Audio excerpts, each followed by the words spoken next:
Okay, thanks for coming everyone. This is the ADP meeting for December 13th, 2 o'clock. First is to always welcome everyone to the Squamish Nation traditional territory. Second is we've got an agenda in front of us. I'd like to adopt the agenda. John. Seconded Crossland. Thank you. First order of business is we have minutes of the ADP meeting from November 15th. Do we have any changes or reflections on that? Yeah, John. A few, if I can just itemize. The first one is under where the states the architect presented the project. About halfway down the bullet points, it says the developer confirmed the site layout is appropriate for a potential brewery location. I just asked that to be amended because the developer basically confirmed that the building is targeted at a brewery, restaurant, and dance studio. Because that's what we heard in that meeting. It's important too. It's not just potential, it is. Yeah, it was brewery. the building was designed and targeted towards a brewery, restaurant, and dance studio. Yeah, okay. Yeah.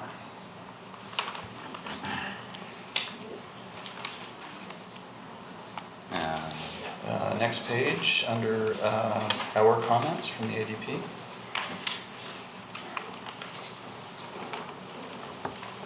There's a point that says sightline issues. I think it should clarify and say roadway sightline issues. Just in reference to the trucks having to turn across the center line to get into the site. Further down it says there's a point that says good site planning. That should be deleted because it actually says higher up there that there were flaws in the site planning, and that just contradicts. And I think we were pretty much in agreeance that there were flaws. So it could say site planning was done and not just. I think it should just be deleted. I think that was left in there for, I'm not sure why. I think that was an error that it says good site planning. And then there's one on the next page, over page 5, right at the top. It says off-site challenges with parking and loading with some of the uses described. Off-site challenges, it just doesn't really describe what our concern was, and I would say that some of the uses described, i.e. restaurant and dance studio, will likely cause issues off-site. Okay. And that's my recommendations. I do believe that's what was discussed. I know these are minutes, and I'm not trying to change the the actual discussion, but that's what we were stating. Anyone else have comments from last time around? I don't recall specifically, but the good site planning issue may have come from me in general. I think I made a general comment and then had some critical or some detailed criticism of some of those items. So Right. that's probably where that came from, John. Okay, maybe if that's in there, it could be specific to some element that you thought was good. Well, I thought the overall site planning, parking in the back, building mass set up so that it worked well with the street, but then there were the issues, definitely the issues of access and sight lines and loading and stuff, and those were all small details that, well, no, sight line was not a small detail. In fact, the subdivision bylaw deals directly with sight lines for driveways, because I put up on that just this last week. Chair, if could I weigh in? I think it's fine to have contradicting remarks. We have that all the time in the minutes, and they should probably stay because it was said. So if we're starting to look for rationale, we're kind of rehashing the meeting that's already taking place. Yeah. Okay. Well, it's a note that could be specific to something rather than just being generalized. I don't think there was a general statement made. I think it was intended to be more specific, or at least if it's going to be a helpful comment, it should be specific. But and just in this case, I hear what you're saying. No disagreement from me. I mean, I think our goal as a panel should be giving some clear direction to an applicant, so then they go in, on one hand, it's bad site plan, on the other hand, it's good site planning, so where the hell are we? Well, that's not unusual. Something we can work on then. So we should work on that. Yeah. Okay. With all that? Okay. All right.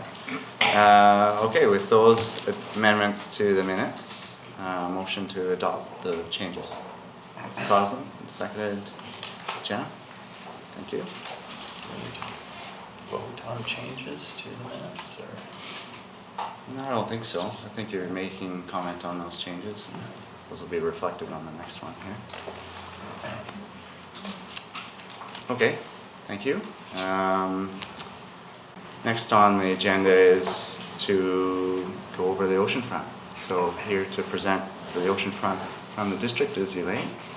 Thank you very much. Yes, my name is Elaine Naisby. I'm a community planner with the district's planning department, and I will introduce today's agenda item, which is the Oceanfront Peninsula Master Plan. And so today we're doing a workshop format, and I'll explain a little bit more at the end what that means. So the Oceanfront Peninsula is south of downtown Squamish. In this image, the north is to the right. So there's 59 acres of land. Okay.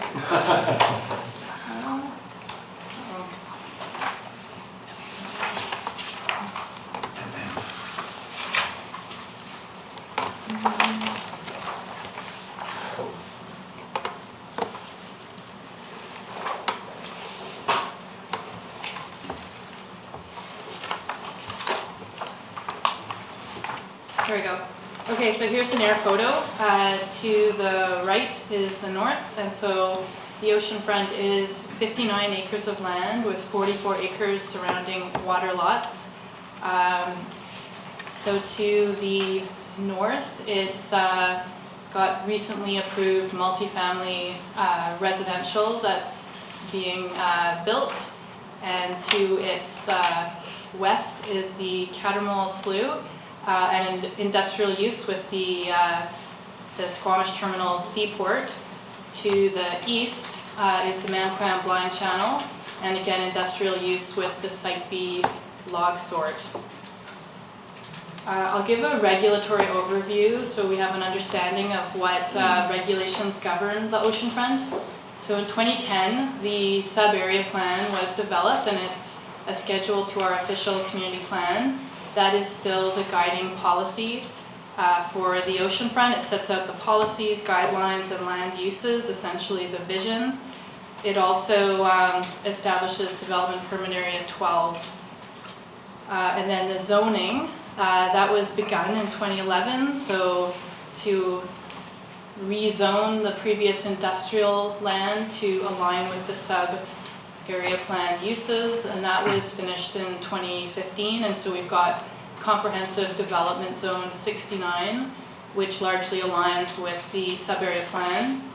As well, something that we probably won't discuss much today, but I just want to make you aware that the oceanfront lands are subject to an agreement with Newport Beach Developments, and so that's sort of another level of detail beyond the sub-area plan and zoning that essentially provides some assurance to the developer of the zoning bylaw, the sub-area plan, and it also provides some amenities for the community. So the sub-area plan was developed with smart growth principles in mind. It essentially sees 6,500 residents, 2,300 jobs, so a lot of employment use, and 21 acres of, so a lot of parks and open space. The sub-area plan breaks the peninsula into blocks of land use, and as mentioned, it does create development permit area 12. I will run ADP through the sub-area plan. This will give a context for this master plan's greater level of detail. So the sub-area plan, that sort of parks and open space component we see, is that the green color that lines largely the outside of the peninsula. So we've got the oceanfront park at the southern tip, which is to the left of this image. We've also got a continuous oceanfront walkway around the entire perimeter of the oceanfront. The sort of red zone that's near the park, in proximity to the park, is the village center. This is a commercial area of primarily lower story buildings that would act as a draw at the south end of the peninsula. There are other commercial areas anticipated, other commercial nodes that would serve the residential and employee needs at the peninsula. So then we've got the lighter blue color is the primary employment area, which is seen largely to be office and other employment use there. And then the purple that we see adjacent to that is also employment use. It's a marine employment use, so it's envisioned to have marine use that would serve marine needs. The dark blue color right in the middle of the peninsula is an education use. It's envisioned that a potentially an already established educational facility might have a satellite office, or a satellite educational facility in Squamish. And then we've got the shades of yellow and orange at the north end of the peninsula. That's all residential use. And so that idea is that it's closer to the multifamily, to downtown where that use exists. The employment use is at the south end of the peninsula with respect to the adjacent industrial uses of the peninsula. A couple other things to note. So flood hazard, the entire oceanfront peninsula will be raised from its current 2-meter elevation to 5 meters. And this provides an opportunity to put the parking underground, which is great. So circulation, the sub-area plan identified 2 access points to the oceanfront peninsula. One was Galbraith, was the primary entrance, so essentially where Loggers Lane is today. There was a second access off 3rd Avenue with a bridge proposed across the Cattermole. And so part of today's discussion is that Newport Beach Developments is considering potentially proposing a 3rd connection directly linking Cleveland to the oceanfront. And so I just want to say that from a district perspective, this still hasn't been reviewed in terms of traffic assessment and environmental review. So this is an idea for review. So the Oceanfront Park, I believe that the proponent will be talking about this more. It's in an advanced stage of design. It was designed when the sub-area plan was adopted, and it was secured in that phase development agreement in 2015. But the design is having its sort of final refinement, and I believe feedback will be solicited today. I won't talk much about the zoning. I just want to make ADP aware that the lands are zoned. And you'll note from this diagram that not the entire oceanfront. So there are some lands at the oceanfront that are in other private ownership and may be rezoned in time to align with that sub-area plan. So you can see right there that the zoning is also formed on these blocks of land use. And so the zoning provides that greater level of detail of regulations around density, height, use, setbacks, and all of that. This is a summary of the zoning, so it's got all of those blocks and again those primary uses. So today we have the proponent, Newport Beach Developments, and they have a consultant team. So I'll mention that the sub-area plan was a district-led process that's part of our sub-area plan. This master plan is not a district requirement. It's actually driven by the developer, so it's essentially that sub-area plan, but drilling down at a more detailed level to get a really good overall picture prior to making those development permit applications for each parcel.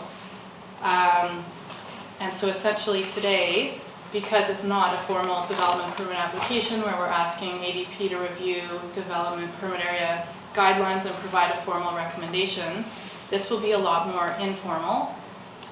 We are seeking all feedback. I believe there will be directed discussion in terms of specific feedback. We recognize there's a great deal of information, and we could be here for a long time talking about the oceanfront.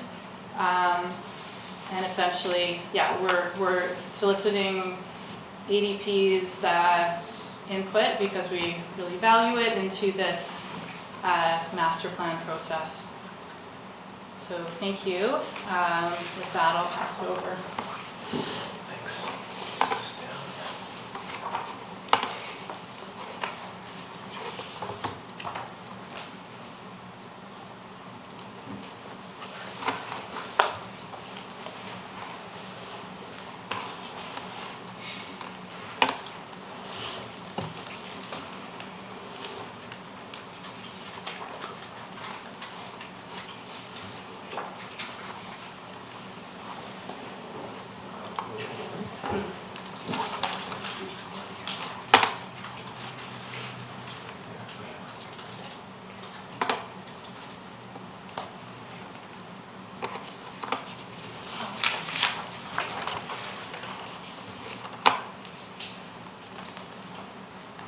Okay, so we have it on our screen, but not on that screen. I just have to drag it over. Drag it over. Yeah, either left or right, I'm not sure which. Can I try it? There you go. Try turning it off. Do you want- you got it. Brings us on text. PC. Yeah, Yeah, exactly. from there, I don't know, we have to operate it over. So you get a full screen button up there. Yeah, we're all seeing. Yeah, because we're all seeing is the other screen. Yeah, that's okay. You gotta How they mouse view? over on this side and then view. And then where am I looking here? Full screen. Control L. There we go. There we go, that's great. Hopefully you can move from page to page, and that'll be, that'll be sweet. Thanks, Elaine, for the introduction. The Oceanfront Peninsula has been has a long planning history in Squamish. We're quite excited to be part of moving the development forward. Our master planning team is a mixed team of from a number of firms. Stéphane Leroy and David Shung from SLA Architects, myself and Jane Song from AKA Architecture in Squamish, Norm Hodson, Hodson Architecture, and Kim Perry from Perry and Associates Landscape Architecture.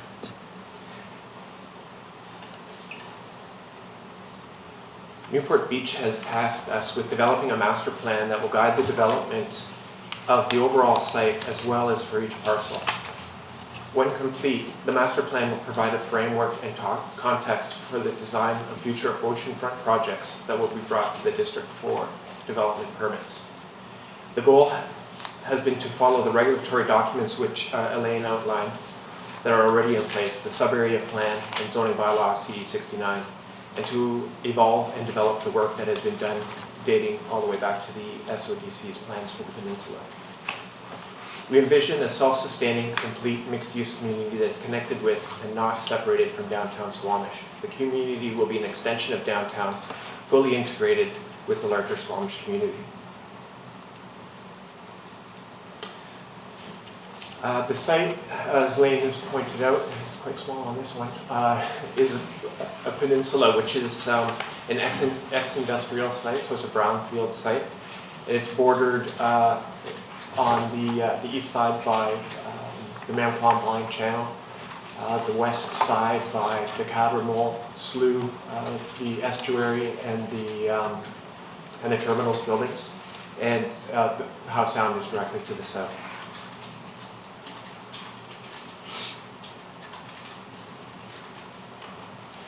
The diagrams on the rest of this page indicate our studies of the climate of the site, which I think we're all quite familiar with. In the summer, it's windy and sunny, and in the winter, it's windy and rainy.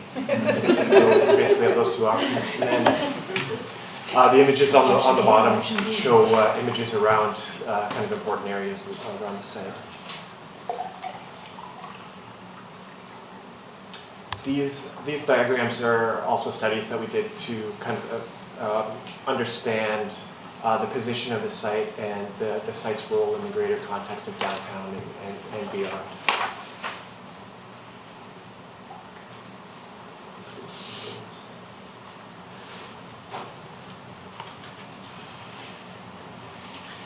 Design principles. These diagrams are a result of the previous diagrams of exploring what the site kind of is all about in its context. There's there are a series of design principles to guide the major urban design moves, as well as to inform the finer grain planning across the site. So the first one, connect Cleveland to the water. This is kind of one of the larger moves. We envision an extension of Cleveland Ave through the site to the Land's End at the waterfront park. This will ensure that the oceanfront is an integral part of the downtown, an extension of the community rather than separated or insular community. This extension reinforces Cleveland Ave as Squamish's High Street, which would run all the way through downtown to the waterfront park. We feel that this is important for the downtown and important for downtown businesses. It strengthens the identity and sense of place for the whole of downtown Squamish and helps to create a place of arrival, a there.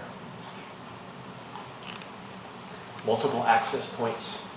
Having multiple access points is important for the function of the oceanfront. It provides multiple options for traffic to access the site for convenience as well as for public safety. And this is one place where we've made a departure from the original sub-area plan, and that is to introduce that extra connection at Cleveland Avenue, so as sort of a logical extension of Cleveland and more ways to get into the site and connect it. Circulation continuity. We've inserted the scale of existing downtown road network into the oceanfront and provided continuous routes with multiple options to ease traffic through the oceanfront and through the downtown. Pedestrian porosity. This principle is to prioritize pedestrian and multimodal movements through and around the site. Continuous multimodal paths ring the exterior of this site along the water's edge and are connected across the community to maximize porosity. Linked attractors. This principle is to create points of action and attraction which are connected and establish Cleveland Avenue as the high street through the site. These become major organizing features through the site. And finally, a variety of characters. Onto these principles, we overlay a number of neighborhoods or zones with individual character based on their use and adjacencies. We envision several character areas that reflect the feel of each place. Small-scale and intimate townhouses, mid-rise urban with communal open courtyards, educational buildings closest to offices, jobs, and startup tech spaces. We envision a lot of variety in massing materials and scale. At the heart is the village center, a destination which overlooks the park, with incubator spaces for crafts, people, artisans, startup businesses, and a destination hotel. There are also several other community nodes along Cleveland Ave to serve local needs, lunchbox spots for those who work, cafes to relax during the day, dog walks, etc. This will result in lively occupation of the oceanfront at all times of day. This diagram, which is very hard to see on there, but it might be a bit better in your package. This is again a look at the circulation and access to the oceanfront. The current principal route to access the oceanfront, as Elaine has pointed out, is along Loggers Lane and then through to Galbraith onto the site and to the Land's End. We feel that this bypasses the downtown High Street. We envision two main routes through the downtown where shoppers and visitors can explore along the High Street, along the length of Cleveland, terminating at the waterfront park. Loggers Lane and Galbraith would remain as a primary route for commuters and people wanting to move more quickly through the downtown.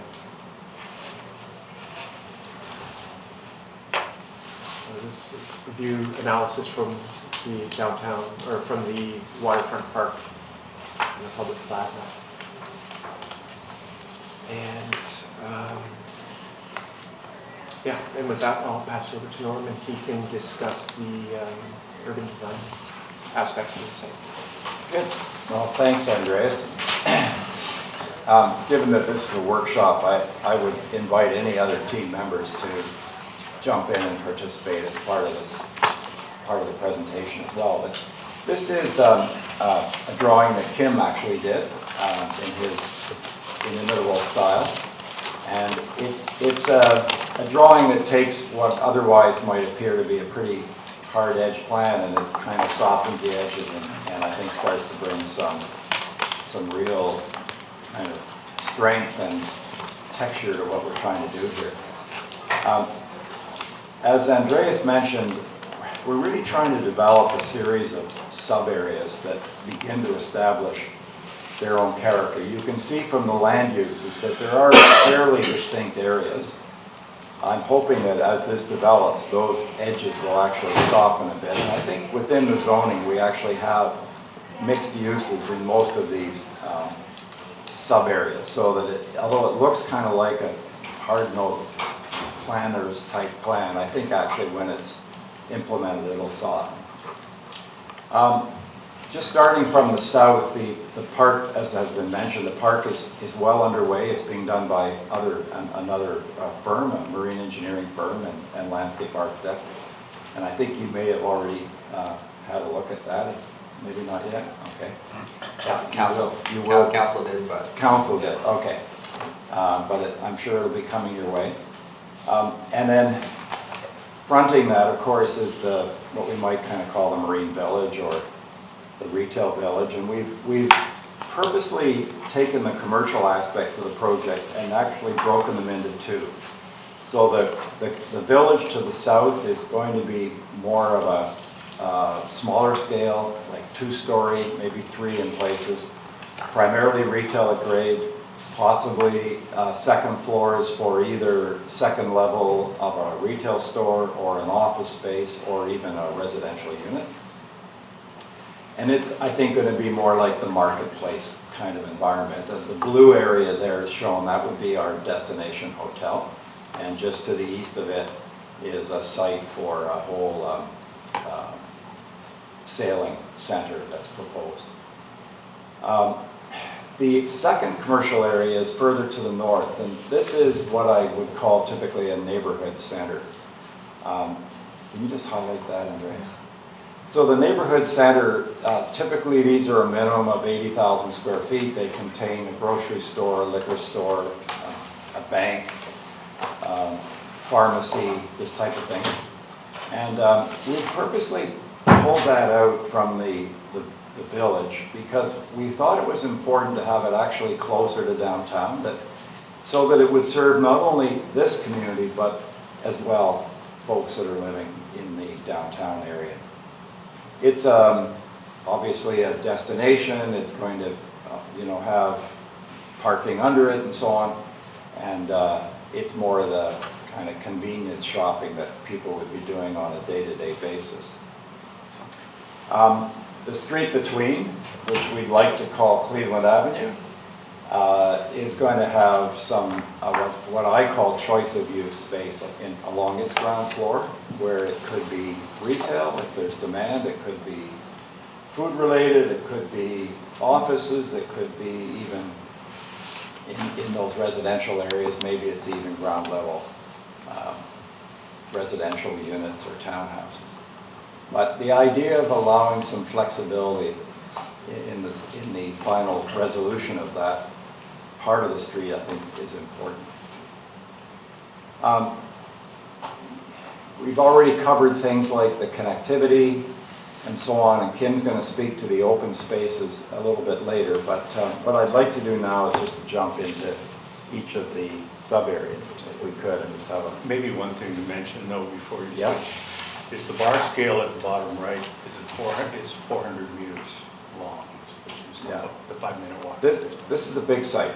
I mean, I remember when our first visit many months ago, I mean, I think it must have taken us 12 to 15 minutes to walk from the north end to the south end. And it's windy. I mean, everything that we do here, we have to always remind ourselves about the impact of the wind.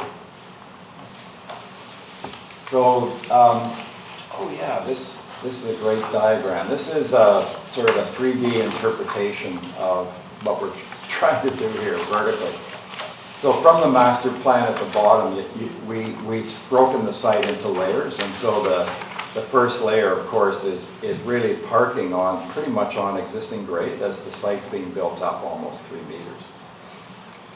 Then at that next level, you've got all of the site circulation systems, the basic framework for the development, and then above that, the various buildings.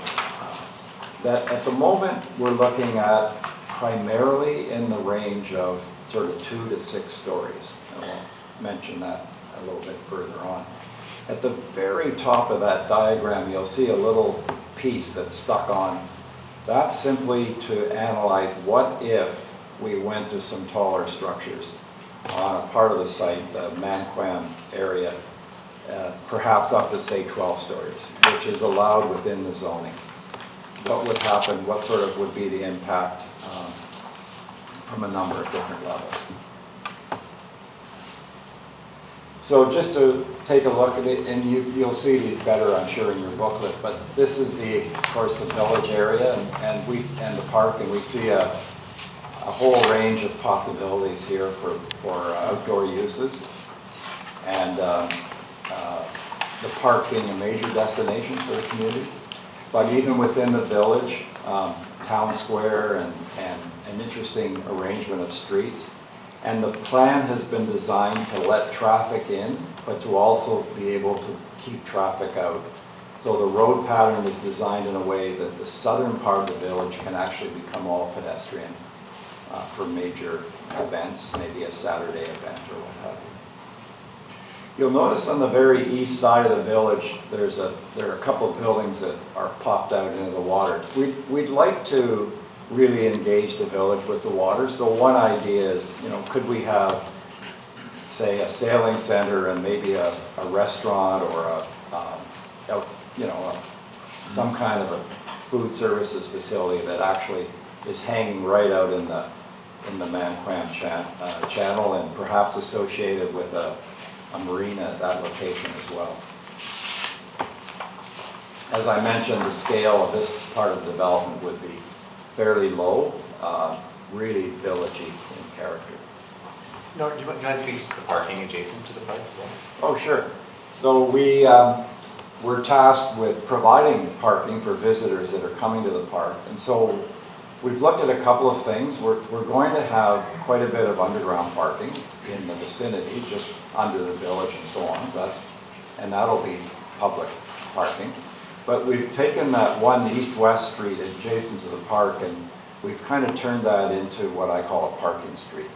Not unlike some of what we've done at Granville Island, where you'll see streets that have perpendicular parking, and you can get an incredible capacity in as soon as you get away from parallel parking.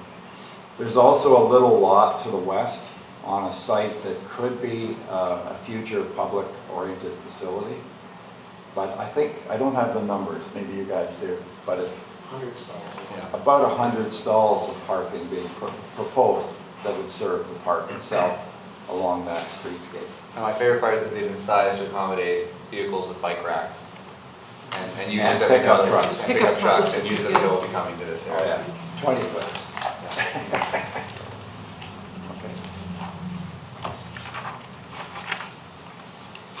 These are some images of really more to do with the public realm. I think, Kim, do you want to comment on this at this time? I think it's just a whole range of images to kind of get the ideas going, but the idea is to not do pristine kind of urban detailing, but to do more robust detailing that's more suited to the site and isn't timid, but is really kind of bold in its expression.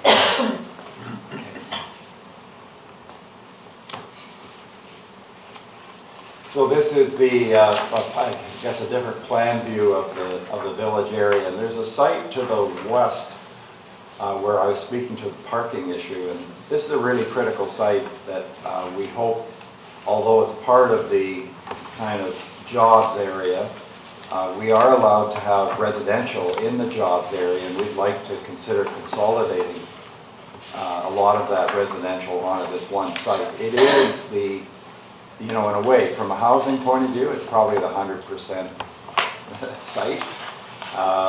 It just seems that it should be devoted to a use that would really, really benefit from its orientation. So we're looking at that for a fair bit of housing with commercial and jobs uses at grade level. I should mention, just in passing, the hotel we've imagined as being a 6-story scale, probably with food services as well, whereas the rest of the village behind would be of a lesser scale. This is the Manquam that we've put a name for the moment on each of these neighborhoods, Manquam Mews. This is a really key piece of the residential. I would suggest that a lot of the value of this site sits in this particular neighborhood. As you can all appreciate, the views from here are spectacular. You're looking up at the Chief, you've got great sun access, and you're right on the channel itself.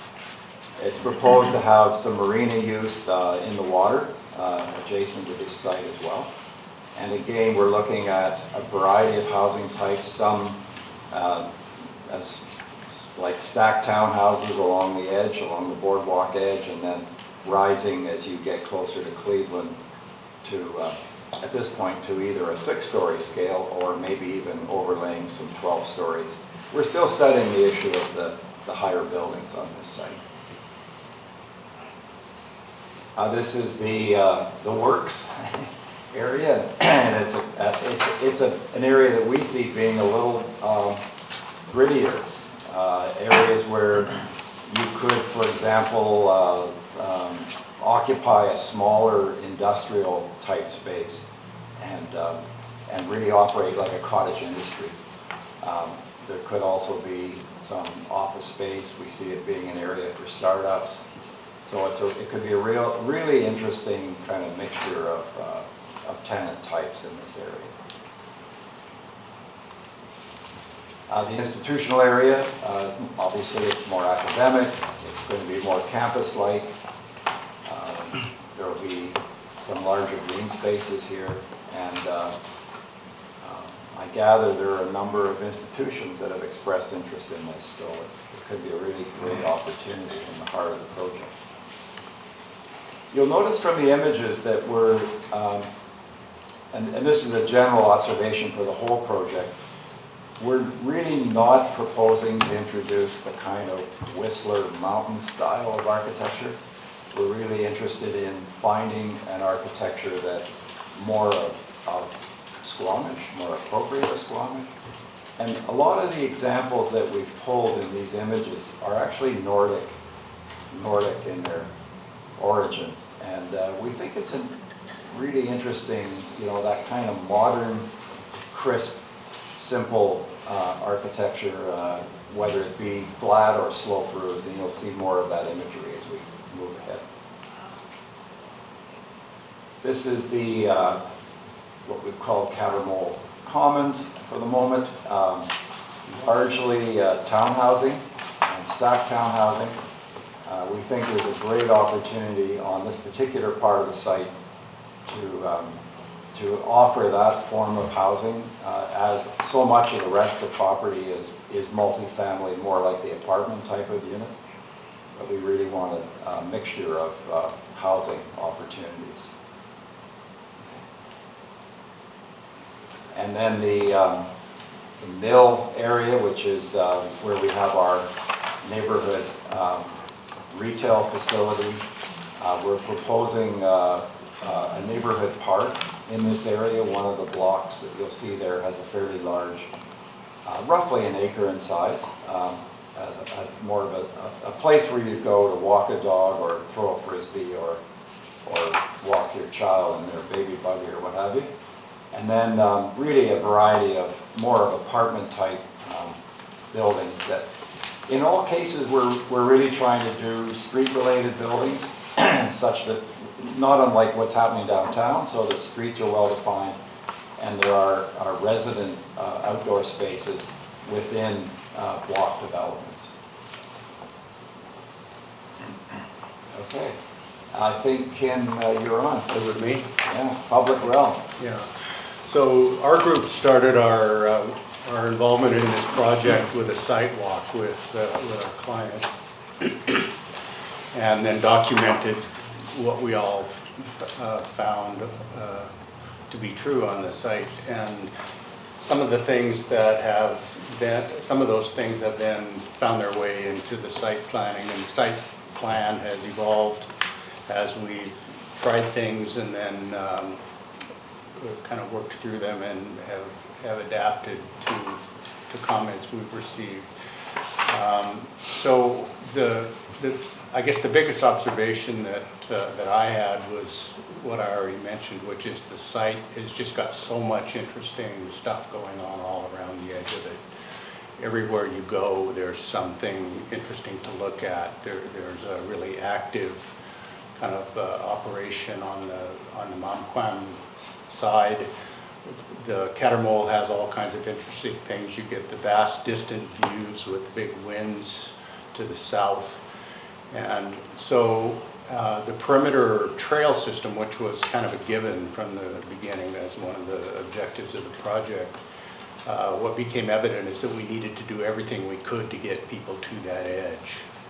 And because the site is long and narrow, it's very easy to get from one side to the other in an easy 5-minute walk, less than 5 minutes. So as people move through the site, as pedestrians and cyclists and in vehicles, but more importantly, I think, the pedestrians and cyclists, there's an opportunity to take different routes at different times, and so the landscape is ever changing.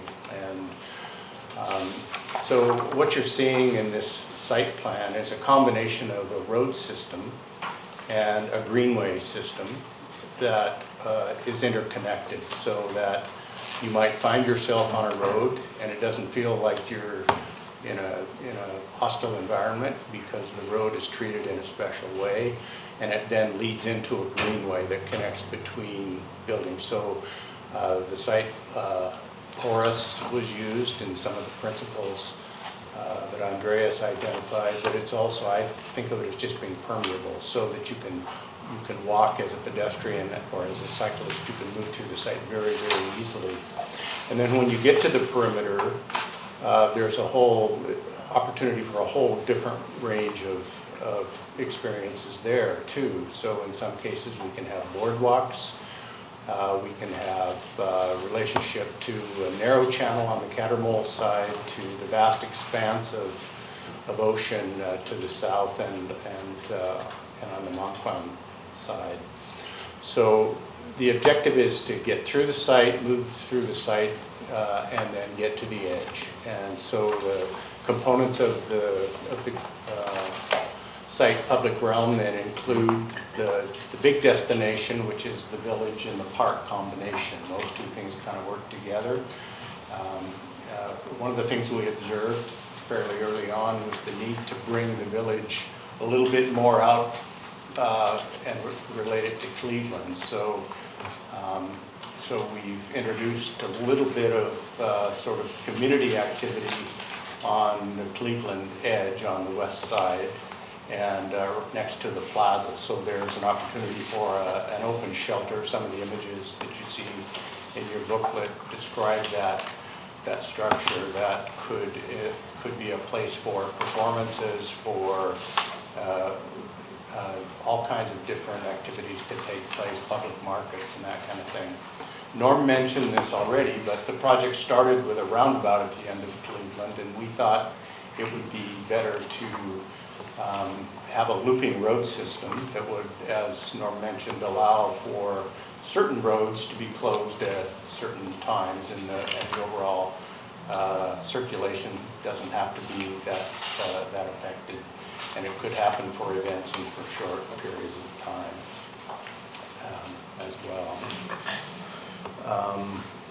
So one of the things that is a fairly recent addition to the plan is the park in the north end.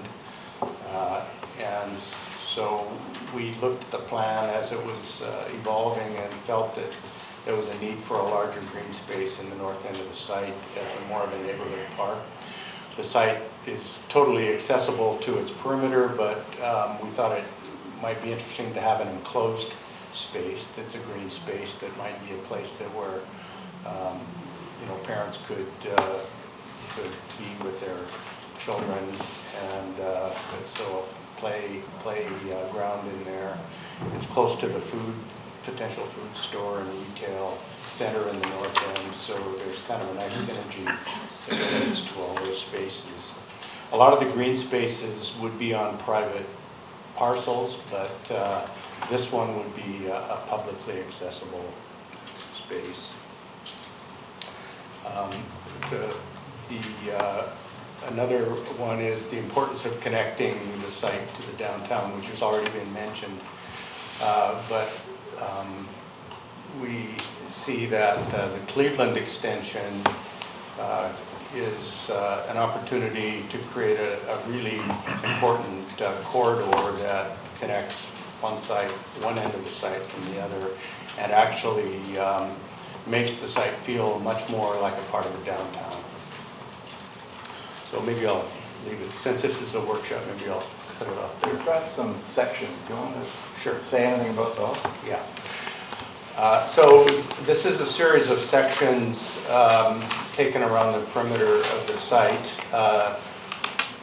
Down the right-hand side, the top two on the top right are on the Cattermole side and at the north end. So those two are looking at that. So those are kind of two different ways that could be treated. So the section, even though it's showing in two places, is really the same section, but just different ways that could be treated.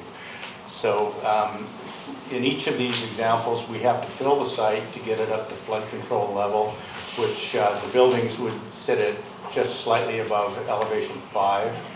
There's a pathway that would exist at the edge, which would sit at elevation, I think it's 4.4. And then in this example, and in discussions with Carlos earlier on, we talked about having a pathway partway down the trail, or down the slope rather, so that water contact would be possible on the Cattermole side, especially at high tide. And the width of that path is something that hasn't actually totally been figured out yet, but in some of the discussions, we've talked about making that the prominent path and actually making it a little bit wider. The illustration shows it, I think, at 1.8 meters, but and then also what you're seeing in the sections is the dike maintenance and maintenance zones, both on the left side and on the water side. And then, I can jump in real quick Yeah, on sure. that. So I think the Cattermole is quite interesting because we know if you've been down there before, which I'm sure you all have, it's this beautiful area, vegetated, you're close to the water, and our challenge is that as you raise the site up, we get further away from the water. So we really wanted to explore some opportunities to have the district have the ability to have a trail at a height that in 100 years' time with sea level rise would still be accessible, but then in addition to providing that right of way, also have a trail that's closer to the water, so that for the next 100 years we can actually enjoy a trail close to the water, similar to how you experience the trail now. We did a lot of work with the Green Tech Center development permit, which was in a section of the Cattermole, but in that section, the depth of the Cattermole is actually quite shallow. So you can do a nice green shores treatment along there. Our challenge is as you go north of the outlet from the estuary, it was dredged in its past, and so the depth there goes from about -2 meters to a -6. So suddenly you have quite a depth in that very narrow channel, and so if you want to, basically option 1A and 1B, what they show is it might be a case where a sheet pile might be the smarter treatment in that area because you're then not filling into the channel. So it's something we've been exploring with Kim, and we're here to discuss it more than say that we've got the answer to it. So. I think it's a push and pull situation where you can see in the top one, quite a bit of the catamol has been filled in. And if we turn the 1.8 meter path into a 4 meter path, then it's even more. So, and I think it's a combination, probably all along that edge of the catamol. It's not one size fits all. It's going to be a variety of treatments that we end up with in there. And it could be, and you'll see in some of the sections, it's a combination of sheet pile with a sloped armored bank.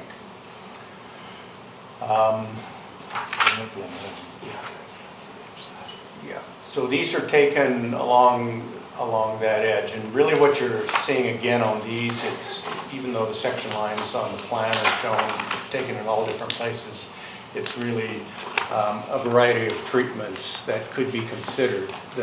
The first one is if you've been down to the Olympic Plaza in Vancouver, where there's the big boulder step down to the waterfront. That's kind of saying we could do something like that. It would be good. A lot of people do go down to the beach area, which is kind of more of a mud flat, but so we provide places where that could happen. The second one down is more of a gradual transition down. We worked on the Imperial Landing project in Steveston, where we have what we call a water contact area. So people do want to get down there, so I think we want to provide areas where people can get down there. So that's a more of a gradual, gentle transition down. Some of the others are showing what I was referring to. The next one down, 3C, is kind of the ground is a little higher in there, and so there's a combination of a sheet pile with an armored slope. And the bottom one is just showing there's potential for a boardwalk to sit outboard of the property line and to run along that edge in combination with a path on the back side. The one on the left side is near it's where Norm was describing the potential for the restaurant to be.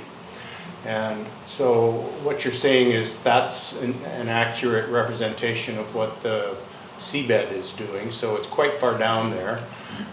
So if this building is to sit on piles, it's going to be high at low tide. It's going to appear to be quite high at low tide, but we don't see that as a terribly serious problem. I think it could be quite interesting to do this and to have that building suspended out over the water.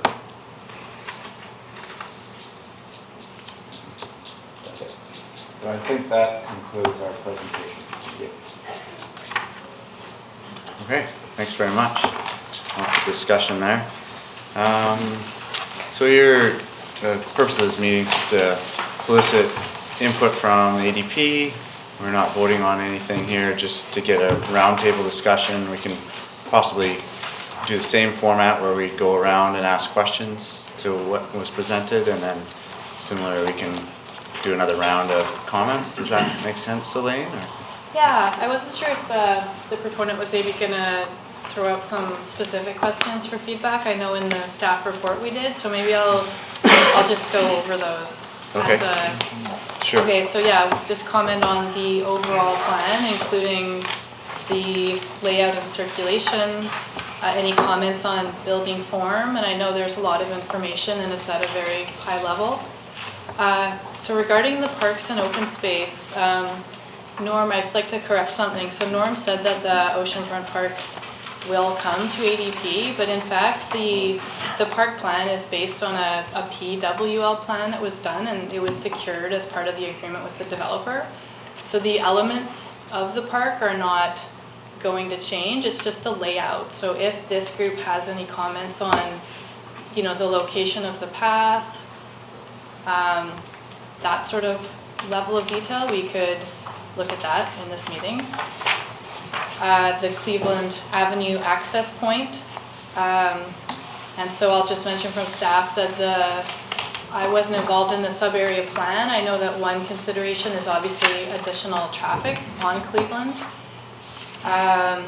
So that Village Commons space That was that red village center where it connects with the park. That's sort of a level of detail that's a little bit more drilled down, and that's likely to be one of the first areas that's actually going to move forward at the oceanfront. So any comments specific to that public space there? Yeah, I think the commercial areas, if there's any feedback on that. Yeah, anything in the presentation. So. Okay. That's a process question. Are we going to see this again at the various DP phases? That has not been determined yet. Absolutely, at the DP phases, 100%. Every project that comes forward will be reviewed here. So far, there's only been one development permit application, which is that Green Technology Center that Carlos referenced. And in case anyone here doesn't know where that is, it's in, I believe it's this zone here. This is what's already come to ADP. They have an authorized development permit. No construction has begun there. So yeah, every development permit will certainly come to ADP and will be reviewed against those development permit area 12 guidelines. Yeah. Okay, great. Okay, very good. Okay, so let's just get some questions answered and then we can provide comments. Does anyone want to start? There's lots of information to... Go around the table this way again? Yeah. Just trying to understand what's on the table and what's off, like the boundaries. Like there is some notes here, but the park, it sounds like it's done by others, but where's the edge of it? What's available for discussion in this design? I would say that there's probably, I mean, it's available for discussion, the whole park. I think that would be helpful for the report. Our team's kind of involvement with it has been looking at the interface areas, so where the park comes up against the commercial area and parking, et cetera. And the connections through, around the pathways around the park to the park.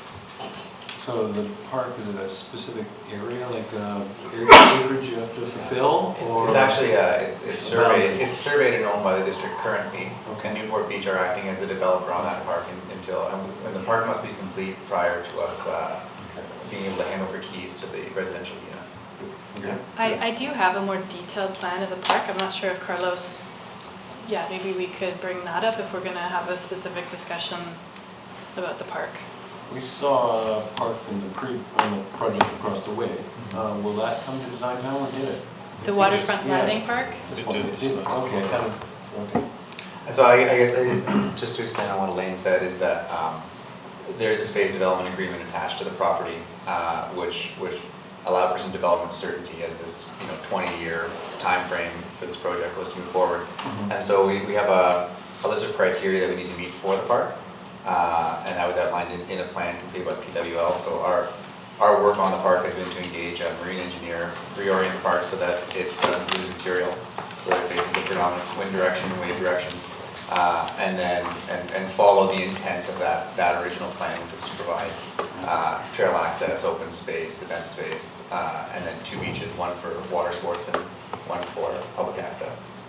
And the water sports, let's stick to the water sport beach. Yeah, that's my kiting. Yeah, totally. Okay, good.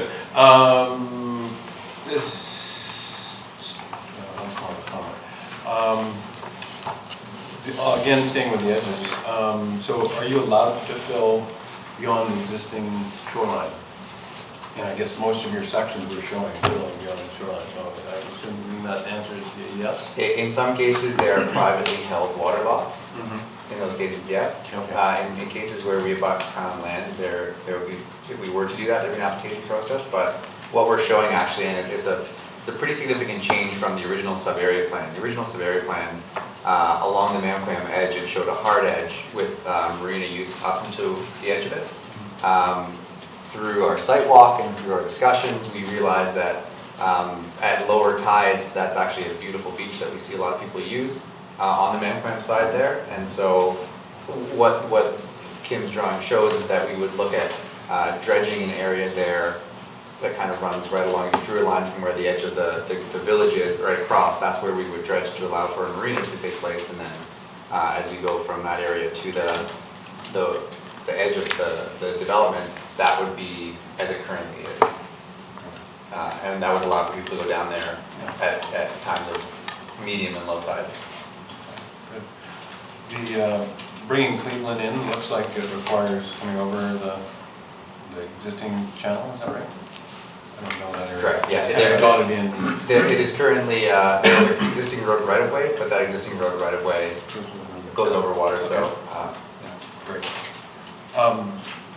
There's an arrow pointing to the west, connection to land on the other side. Nobody really described, what is that? Is that pedestrian, is that vehicular? Yeah. Vehicular. Okay. The third half. Did you ever explore any other connections at a pedestrian scale across at some of the street here? Or, To the terminal side? yeah. Only because that one was identified quite early on in the process, and it actually is a DCC project to build that bridge. Okay. But there, I think we would assume that there would be the full treatment that exists on all the other roads in the development, which is either pedestrian sidewalk treatment, bike lane, and then 2 travel lanes. Yeah. No, it's just because the slough is non-navigable other than by very small vessels. It's an opportunity to cross it more than once maybe. But that's more fun.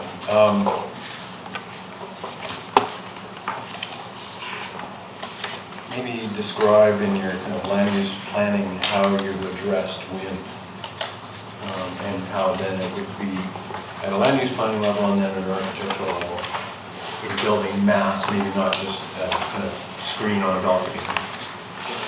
Well, just in the arrangement, for example, of the village, we've purposely located buildings that run east-west and a little bit as well north-south, right adjacent to the park. Can you just pull that up with your little community thing? So the little community building in the park is intended to offer washrooms for the park, but to maybe also offer a covered outdoor space for various kinds of events. These can have glass edges, and the public plaza space, which is captured sort of in the middle there, the idea is to try and use those buildings as windbreaks for that space. When you're in the park, you're going to get blown over. We're not trying to do anything in the park. Yeah.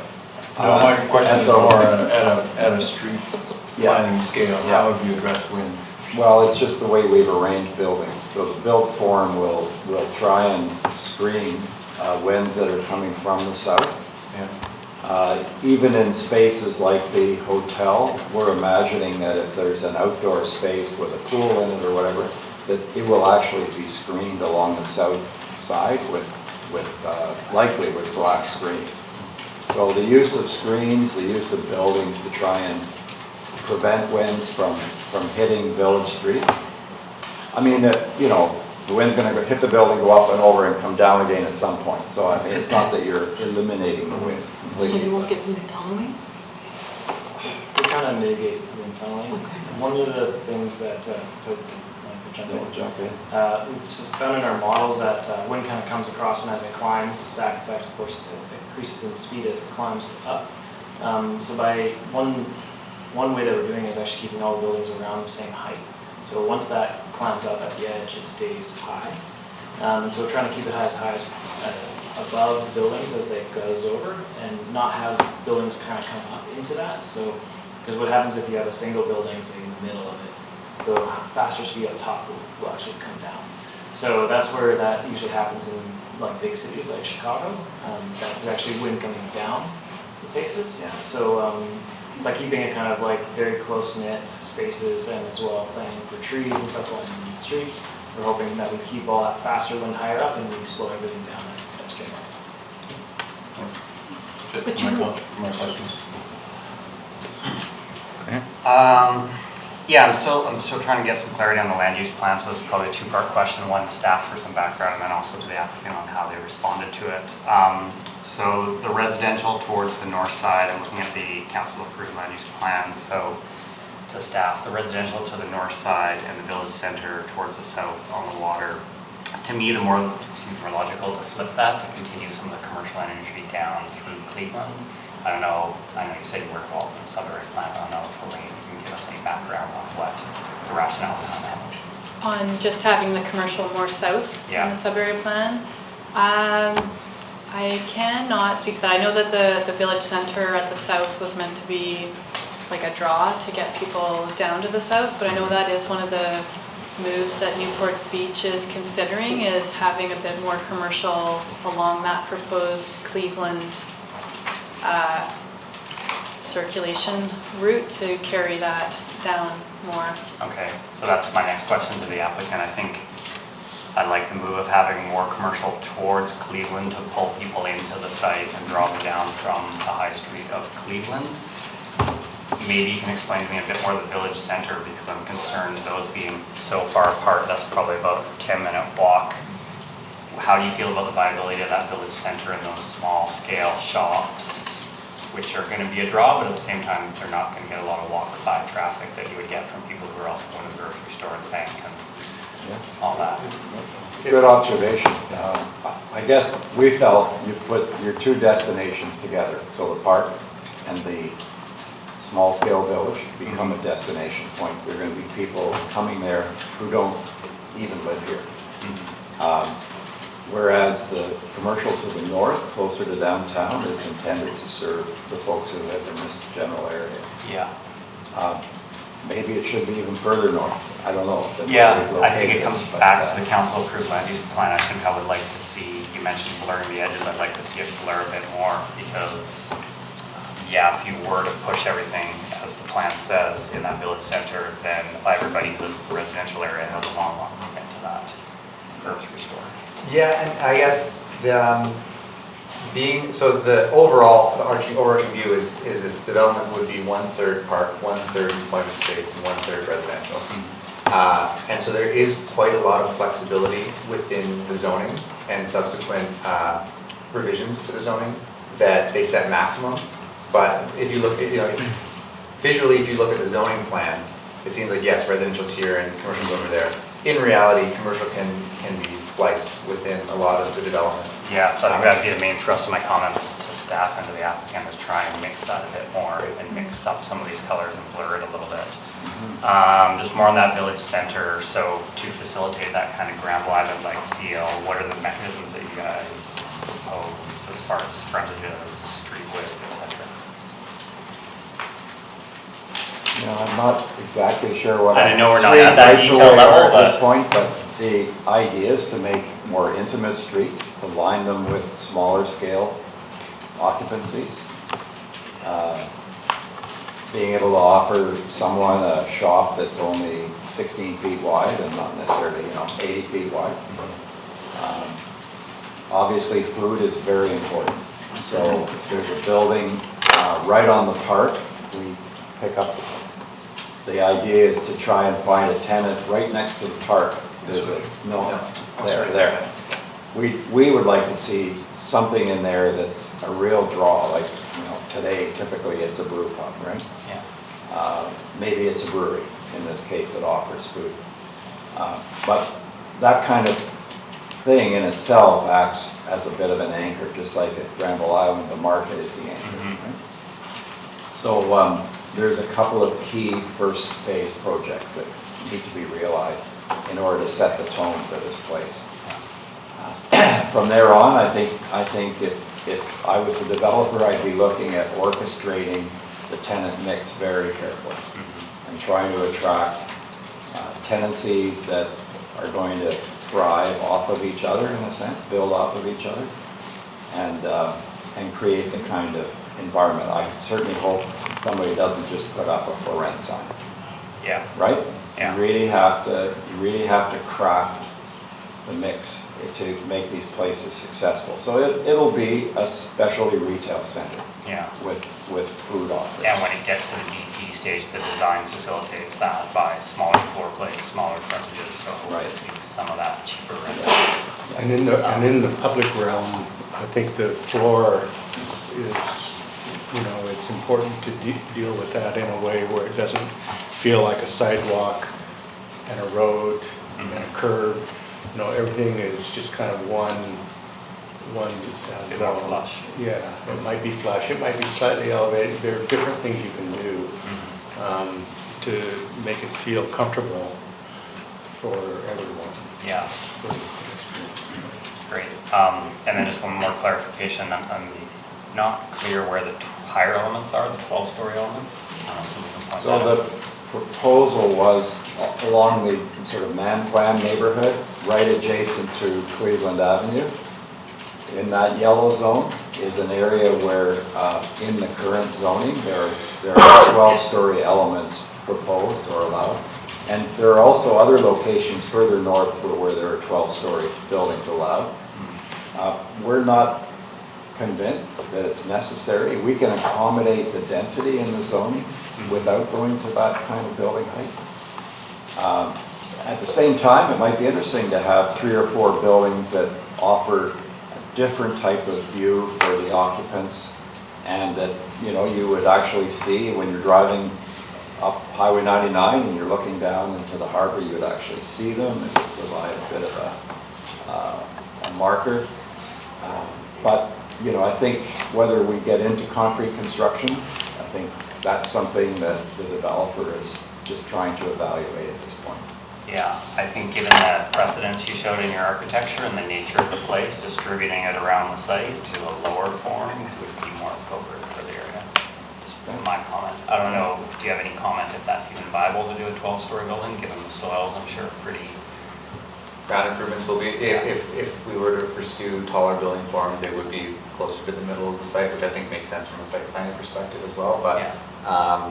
no one's doing it in Squamish currently, and that decision will not be made for quite a while. Yeah. I'm guessing you probably have some challenges going that high and that far underground to get a building of that size, but I'll leave that to the architect. Yeah, we also, our parking requirements are different than downtown, where we're in the general Squamish parking requirements, so we can't do 1 space per unit, and so that would also have an effect on that development. Okay. You can't do 1, so you'd have to do less then? We'd have to do more. More? Yeah, I think it's 2 spaces, or 1.5 spaces per 2-bedroom, 3-bedroom, so. Okay. Going to a smaller footprint and a tower would mean that we have to concentrate that parking into that area. So. Okay. But you'd have to go deeper. You can't go deeper here. Yeah, I know, I was that's gonna say- what I'm getting at. Yeah, exactly. You're probably not gonna be able to go as deep as you need to go. So would you do 2-level parking then?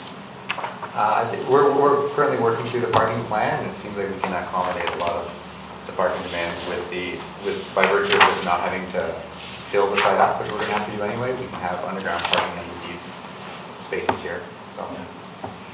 Just parcel would have parking beyond the edges of the building above. Just my last comment, I think the extra access off Cleveland is good for 6,500 residents. So I don't know what sort of work has been done as far as traffic analysis. Did that lead to that decision, or?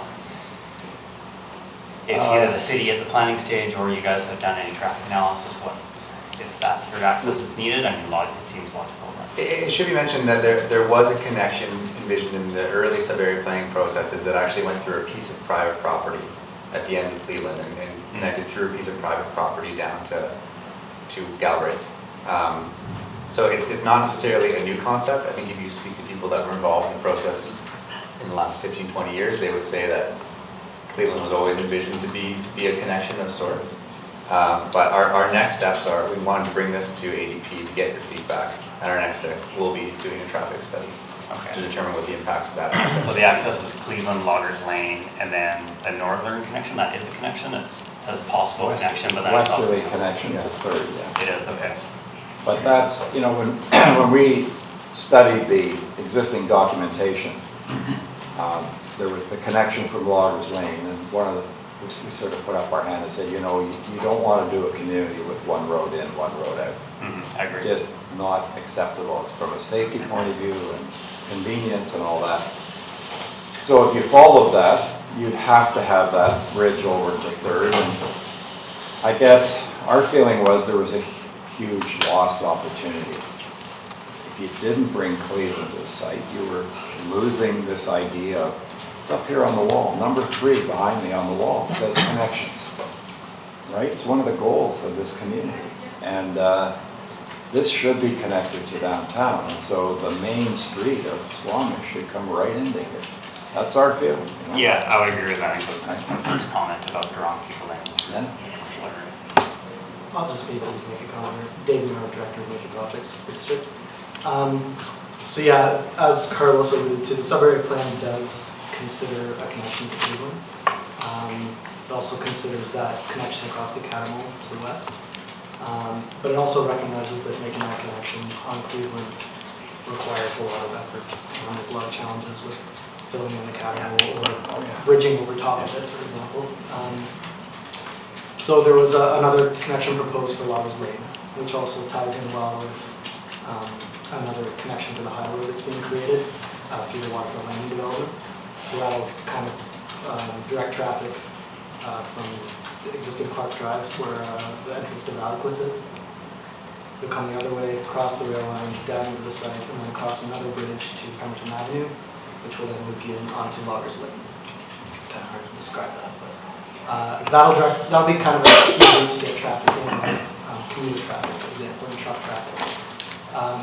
So, as Carlos mentioned, we really do need to look at updating the traffic impact assessment.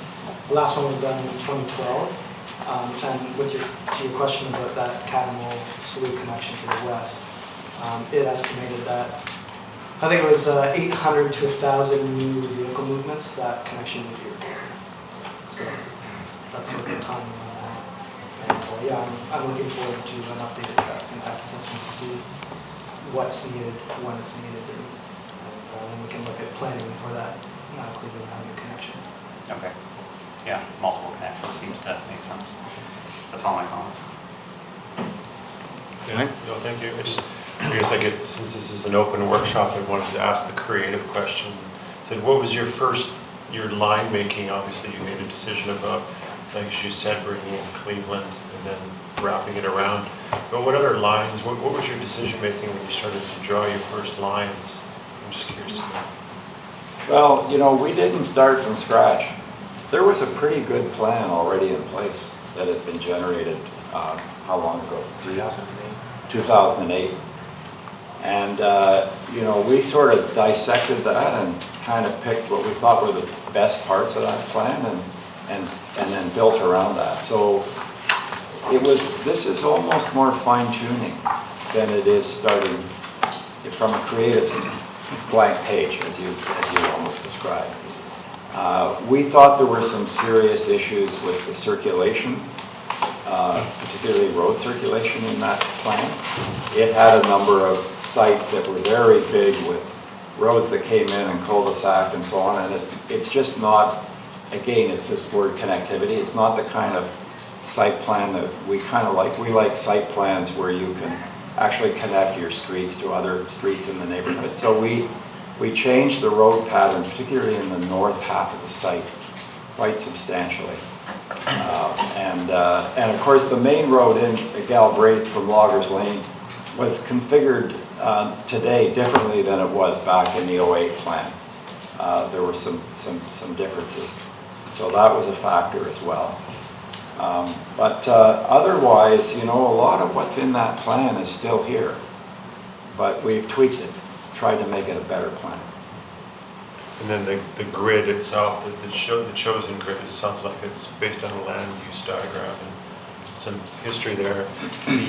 The actual block sizes, developers like to develop on blocks that are actually buildable for the right amount of use. So it sounds like there's some understanding as to what the setback might be to define a real buildable lot. And I'm wondering, is that something? Well, there's a little postage stamp diagram in the preamble material that we showed you, and it compares our street pattern to what's already existing in Squamish, in particular downtown Squamish. So we were sort of working with what's already there and trying to then apply that to our site. But I think, Kim, we did go to a finer grain in this plan. We introduced more, particularly east-west connections in the plan. So whereas the original plan had longer blocks, we've actually split them now into half, pretty much. So even if it's not a road, it's a pedestrian route through that would be secured by by right-of-way or dedication or easement. We don't know technically exactly how it'll be. But that was a way of breaking the whole plan into a finer grain of development. Different layers. Yeah. And maybe a question for planning or engineering is, the engineering department are pretty heavy-handed in most municipalities. They dictate a lot of what we can and cannot do when we try to do these things. Have they weighed in at this stage? Is there been any decision-making by engineering to bless these road networks or underground utilities and all those sort of things? Not yet. So beginning of the new year, we're actually bringing this to our staff and to all the different departments for review. I will say that we've been involved since the beginning with the development of this development. And sort of the key servicing and engineering related issues have our blessing, let's say. We're working very closely with the developer to make sure that all the district's needs are met. And this will just be a refinement of what we're going. Could this be a project that's actually design-driven and not engineer-driven? Whatever you want to believe. We're going to hang on to it as long as we can. No, it's. I think the only last question was in and around, I think the sea change. So sea change was mentioned, but then there's also underground. I wasn't sure exactly how underground parking works with sea change. It could be an expensive solution, but at the same time, it's being accommodated through underground parking. You could get wet. So if we build at current grade, the parking itself, and we see the kind of changes that some are projecting, the parking level could be damped, you know. But we're not going to be driving cars then, right? Auto. It's hard, I mean, as a panel, it'd be hard for us to answer the question, I think, in and around the buildings, because, you know, are the buildings then Richmond style? Are they, is parking above grade or is it below grade? And so it asks more questions at the building forum, so it'll be hard for me to comment. I think the difference here is with Richmond is that this parking is actually hidden because the streets are up at the level above the parking, right? So you're actually going to be going down ramps into underground parking on this site. So you're not driving by, as in Richmond, really an open parking, well, in some cases, open parking underneath buildings. I don't think, I mean, in some areas you might very well see the parking, but in other areas, I mean, it's completely hidden away. Just to add to that, our intent is also to step back along the water's edge for our parkade structures. For obvious reasons, it's a bit more difficult to construct those parkades right at the water's edge. So that's one of the reasons we went with a townhouse form where we have the residential, because they'll have drive up garages or at least some similar parking form, and the parkade will be set back slightly to allow for that. Thank you.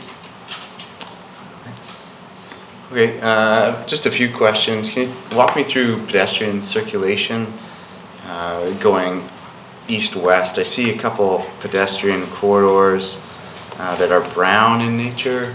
Are those at grade and they're Yes. between buildings and you're skirting through there? Yeah, this work was inspired by Westbrook at UBC, which we worked on. And so I tell the story on Westbrook. We submitted a plan and it was critiqued, and we were told we had too many streets. So we had vehicular access everywhere. So what we did is replaced every second street with a green street, we call it. And it had all the attributes of a street except it didn't have cars on it. So what you're seeing is the grain of this system is a series of roads that are designed in a special way with special treatments to make them not feel oppressive as some roads can, but also then to include greenways or green streets that are pedestrian zones. So if you look at the plan quite closely, if you have a bigger scale version of it, you could see the areas which you refer to as brown areas. Yeah. Those are the greenways, and so there'd be no cars on those, but they would link the pedestrians from side to side across the site. Okay. Yeah, Westbrook's successful, but because it's just the same width as a road, it looks quite narrow through here, but maybe what width do you see from property line to property line there? Is it, are we talking it's Well, only it's 6 probably feet? like a 20-meter right of 20 way for meters, the okay. streets, but the greenways might be slightly less Yeah. because the surface that you're cycling or walking down is a little bit narrower than a road would need to be. But they'd be generous to allow for So it might go from 20 to 15? something like that. Or even 12. Okay. Even 12. Are you familiar with the Olympic Village at all? Yeah. Yeah.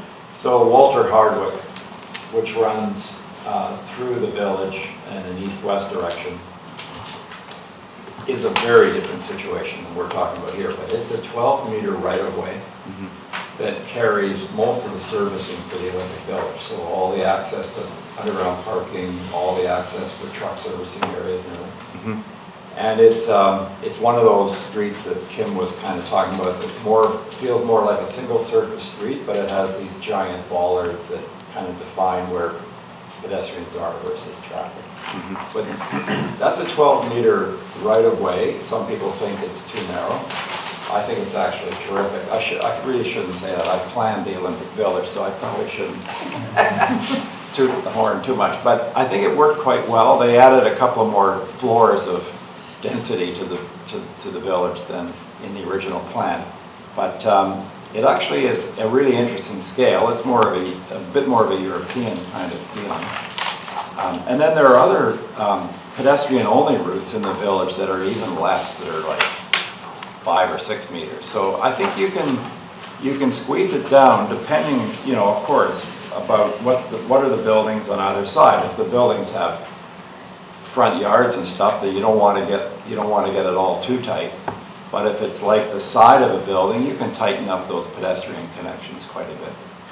But I think in this context, we're probably talking wider than narrower, like 10, 12 meters rather than, say, 4 or 5. Okay. Yeah. Okay, so in pedestrian world, you've got circulation all the way around, Yeah. you noted, and then you have those 2 corridors going east-west. And then, is that right? Those 2 corridors going east-west? Well, you'll have east-west corridors all the way along, so Every they'll either street. be every street. Every street is a pedestrian connection east-west. Yeah, every okay. street, a multimodal connection for Yeah. bikes, so it'll be separated bike lanes. Oh, and then sometimes east-west is nice if you're trying to block the wind. I can understand that.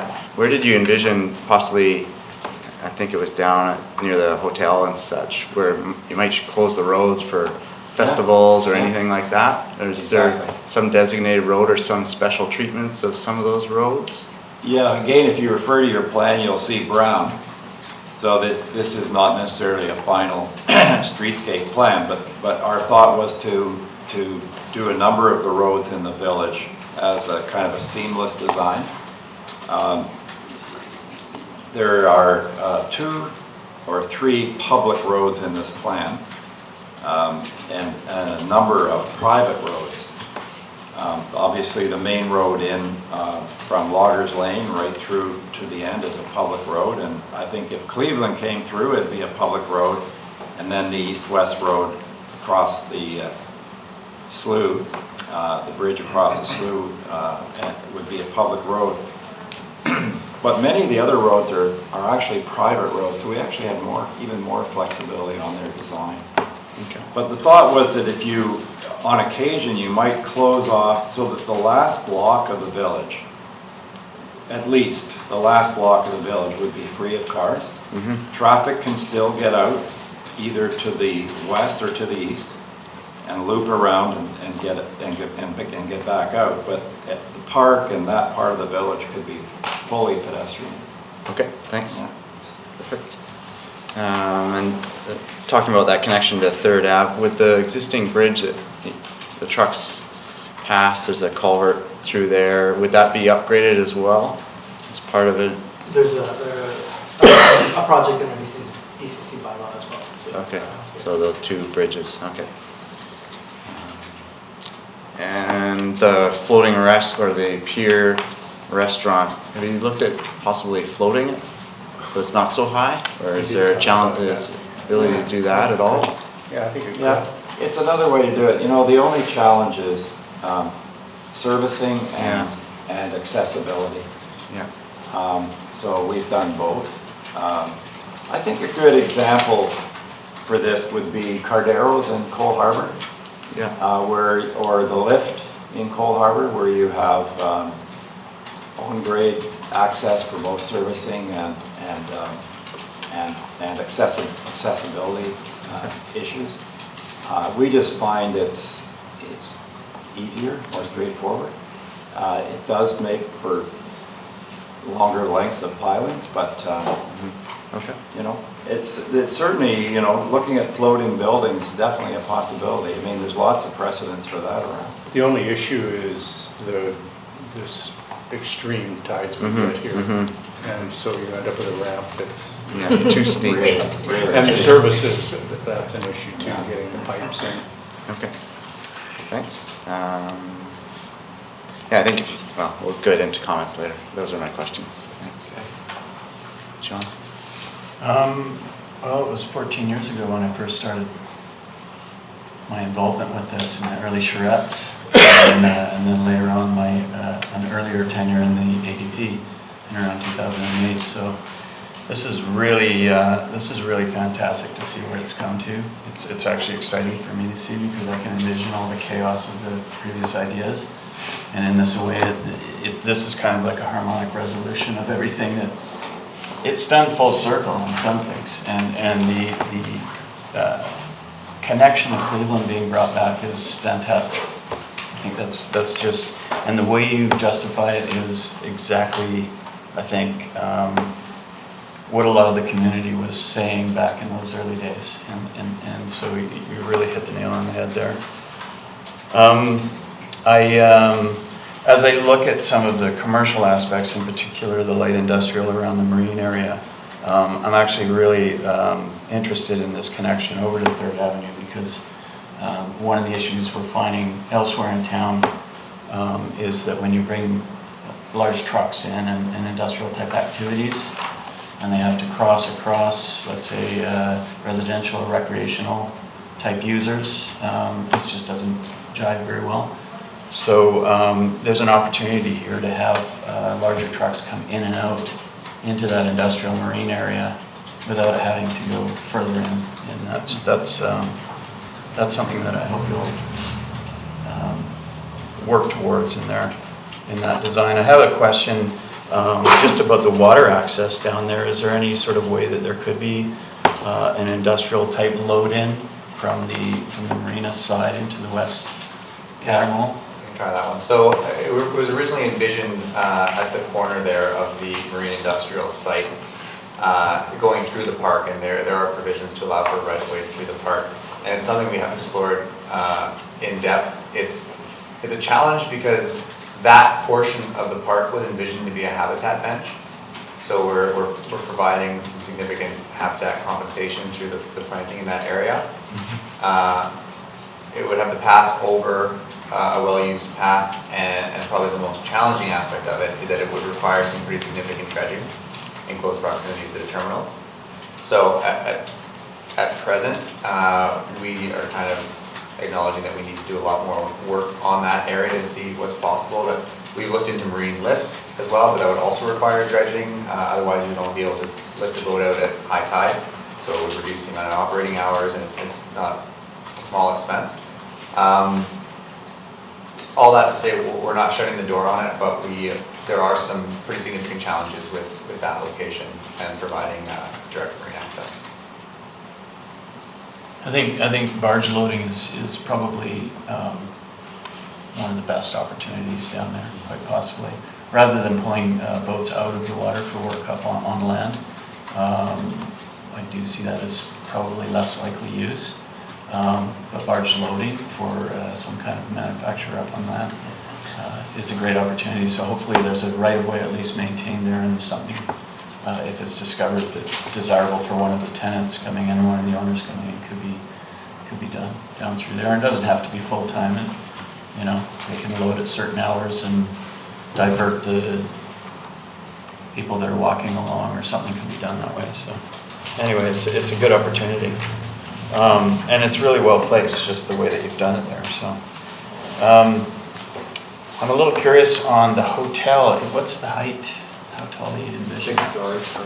6 stories? 6, yeah. I guess, yeah, my encouragement would be, you know, some kind of spire, or maybe even more height.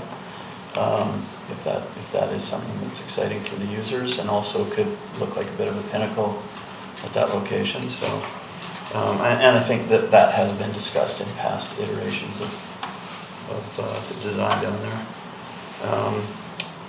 Your comment about the wind hitting the building and coming down the building is really interesting. I hadn't heard that one before, and I'm curious because I like this idea of some taller structures that you've proposed, but I'm wondering if once you get above that lower level, if the building on top is turned, you know, 90 degrees or 45 or whatever it is, to get, so that instead of the wind hitting and coming down, it just feathers off.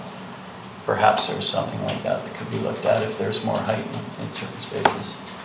We do have, like it is. Oh, you got it on the table. The wind direction's like fairly consistent, so it could be aerodynamically designed if it was to go up. The other way is to actually have shelves, like as the wind comes down, is to kind of scoot it back out. Mm-hmm. So there's a lot of design hoops to go through, but that's in a building design. From a planning point of view, that if we were to look at it, we'd have to kind of ensure that kind of diligence would take place. Yeah. So I wouldn't discourage additional height, I guess, would be my comment, if it facilitates having, you know, more land space elsewhere, because we know that's the trade-off. And actually, that was one of my comments on the industrial areas. Is quite often we've got a lot of projects coming through where there's just so much of the land is being used up, and I actually have industrial users that complain that our business park has less and less opportunities for people who need yard space as a part of the function of their industrial use. And we're not talking about an acre of yard space, it could be as little as 5,000 square feet.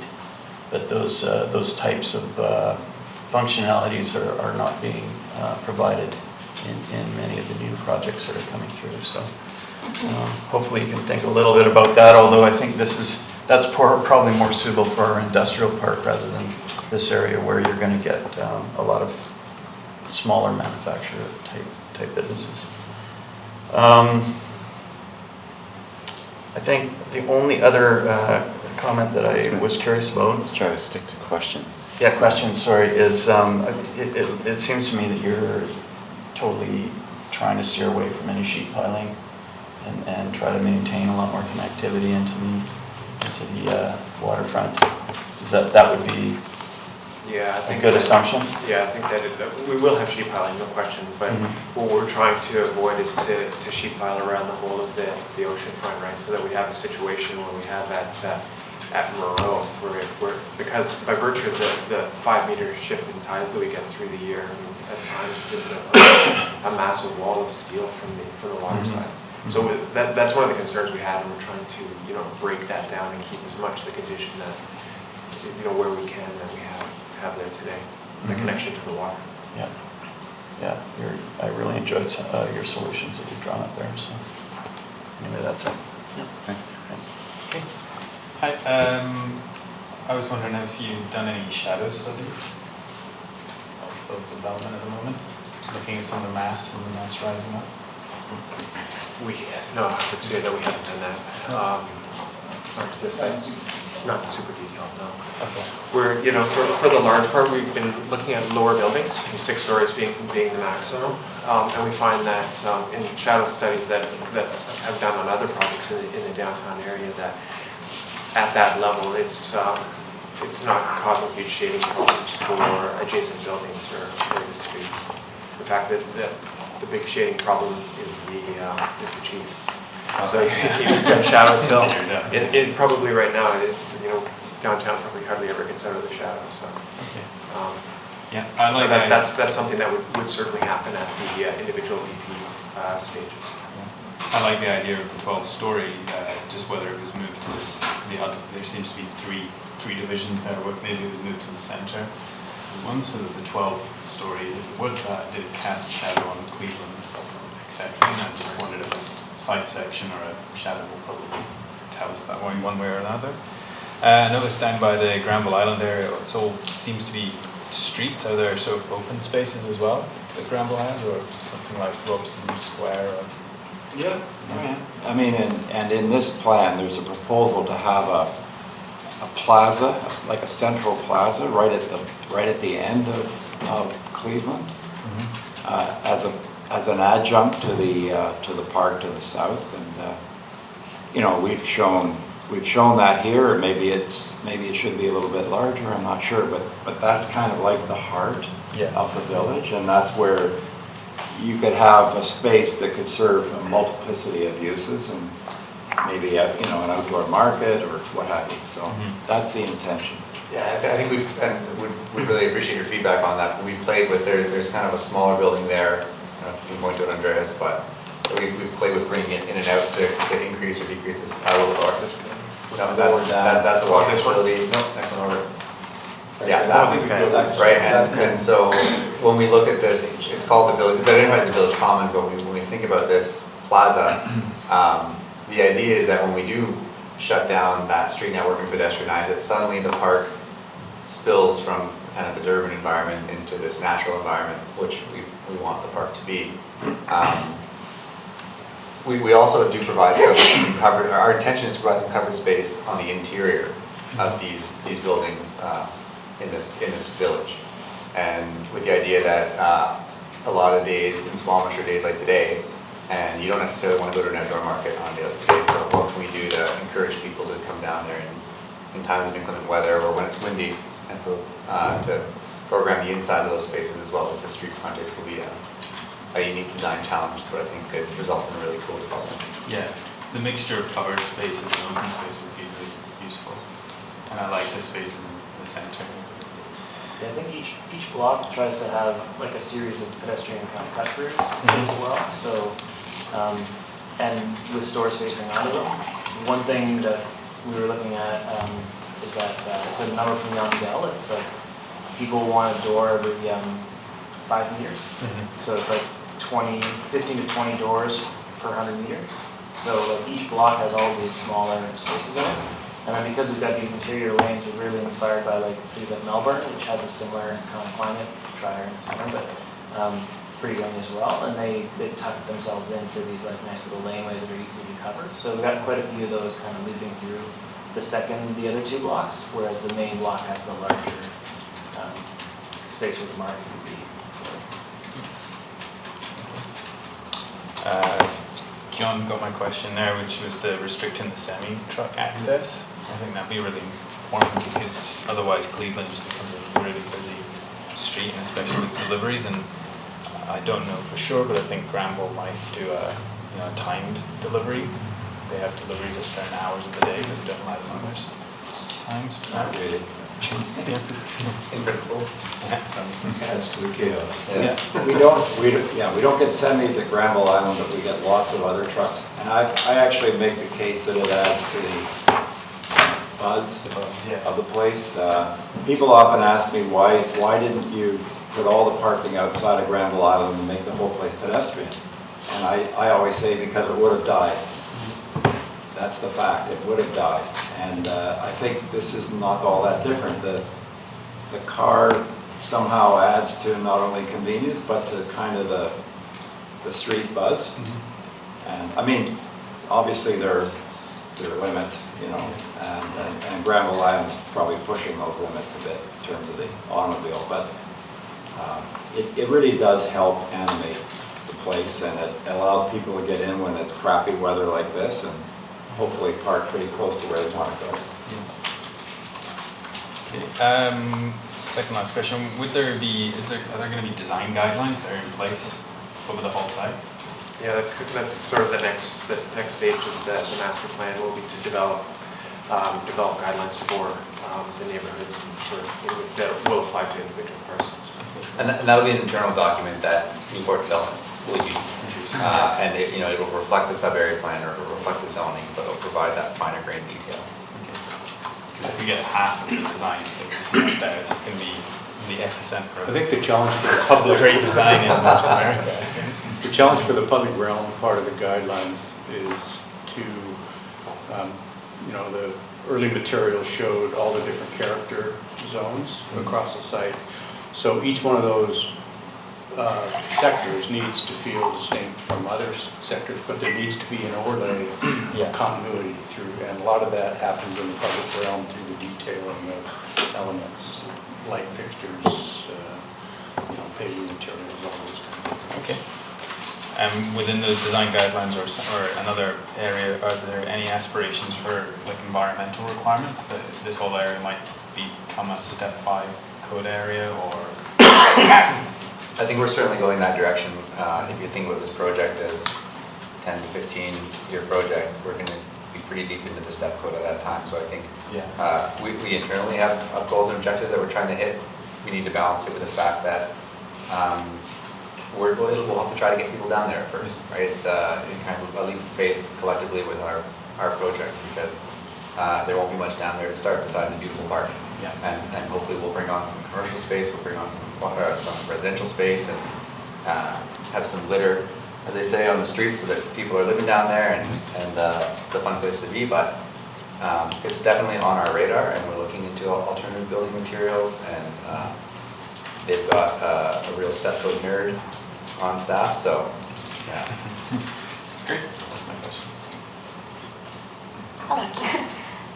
With regards to Cleveland Avenue, I know it's a bit of a detail, but what was the sort of width of the street that you were envisioning in terms of from the building, sidewalk, green space to, you were speaking about bike lanes and such, what's sort of that stacking profile of the road that you're considering, or that you've allowed for? For the bridge section, or overall for the Cleveland, main? like as the spine? That's a 20-meter right away.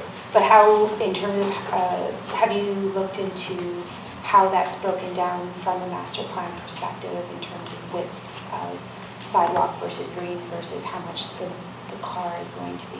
Yes, we have some cross sections that we worked with on the district very early on, before we did this process, when we were just did that development permit. And I'm going to kind of go off the top of my head here, but it's a 3-meter. At least for the Galbraith section, it's a 3-meter bike lane. I believe it's a 1.5-meter sidewalk on either side, a 3.2-meter travel lane for cars, and then there's parallel parking as well. And the remainder of that is planting space. So we have a cross section that I haven't shared with you. Yeah. I don't know if we have it in the presentation. No, it's okay. Is there any consideration for some sort of community gathering building at all? I know we spoke about hotel. Was there ideas for some sort of community amenity? There is, so a portion of the parcel that requires rezoning, I don't know if you can flip to it, Andreas, but it is currently identified in the sub-area plan as civic. And so we have, Yeah, so this area here. Yeah, just a portion of it, Andreas. No, next one over. No, this one. That one, yeah, Yeah. right there, that one. Yeah. And so that one, and extending past that property line into property that's owned by a different private entity, that's envisioned to be a civic use building. But that, I don't know if we really flush it out more than that in this process. But there are 2 others. Correct. Okay, so there's one site that's being held up in the southwest corner near the park. You can just see the cursor there. Yeah. And that's a site that is available for a community-oriented facility. I think it was even more specifically identified at one point. I don't know if that will happen. And then we have this little tiny structure in the park. If you want to take a look at the map, which would be we'd like to develop there a covered outdoor space that can be used by the community in many different ways for many different functions. You know, it could be one person in there having a coffee, or it could be a little covered area for a small market, or it could be a little entertainment space. That's where we were proposing to provide public washrooms as well. And it's kind of like what I would call a park pavilion, and they're all over the place. You're familiar with them. So that would be, I think, the third type of structure that you could call a community space. And there is also the sailing center site. And so as part of the park development, we were required to have a site that you could drive to and do a non-motor, so a hand launch for sailboats, kayaks, canoes, etc. Through our discussions with them, we have added a dock there as well, which will allow for accessible sailing programs to be run out of that center. And there'll be an agreement in place where we will be handing off that area to a not-for-profit society, likely BC Sailing, or our Squamish Sailing Society, I should correct myself there. And eventually they will fundraise to build a building on that site.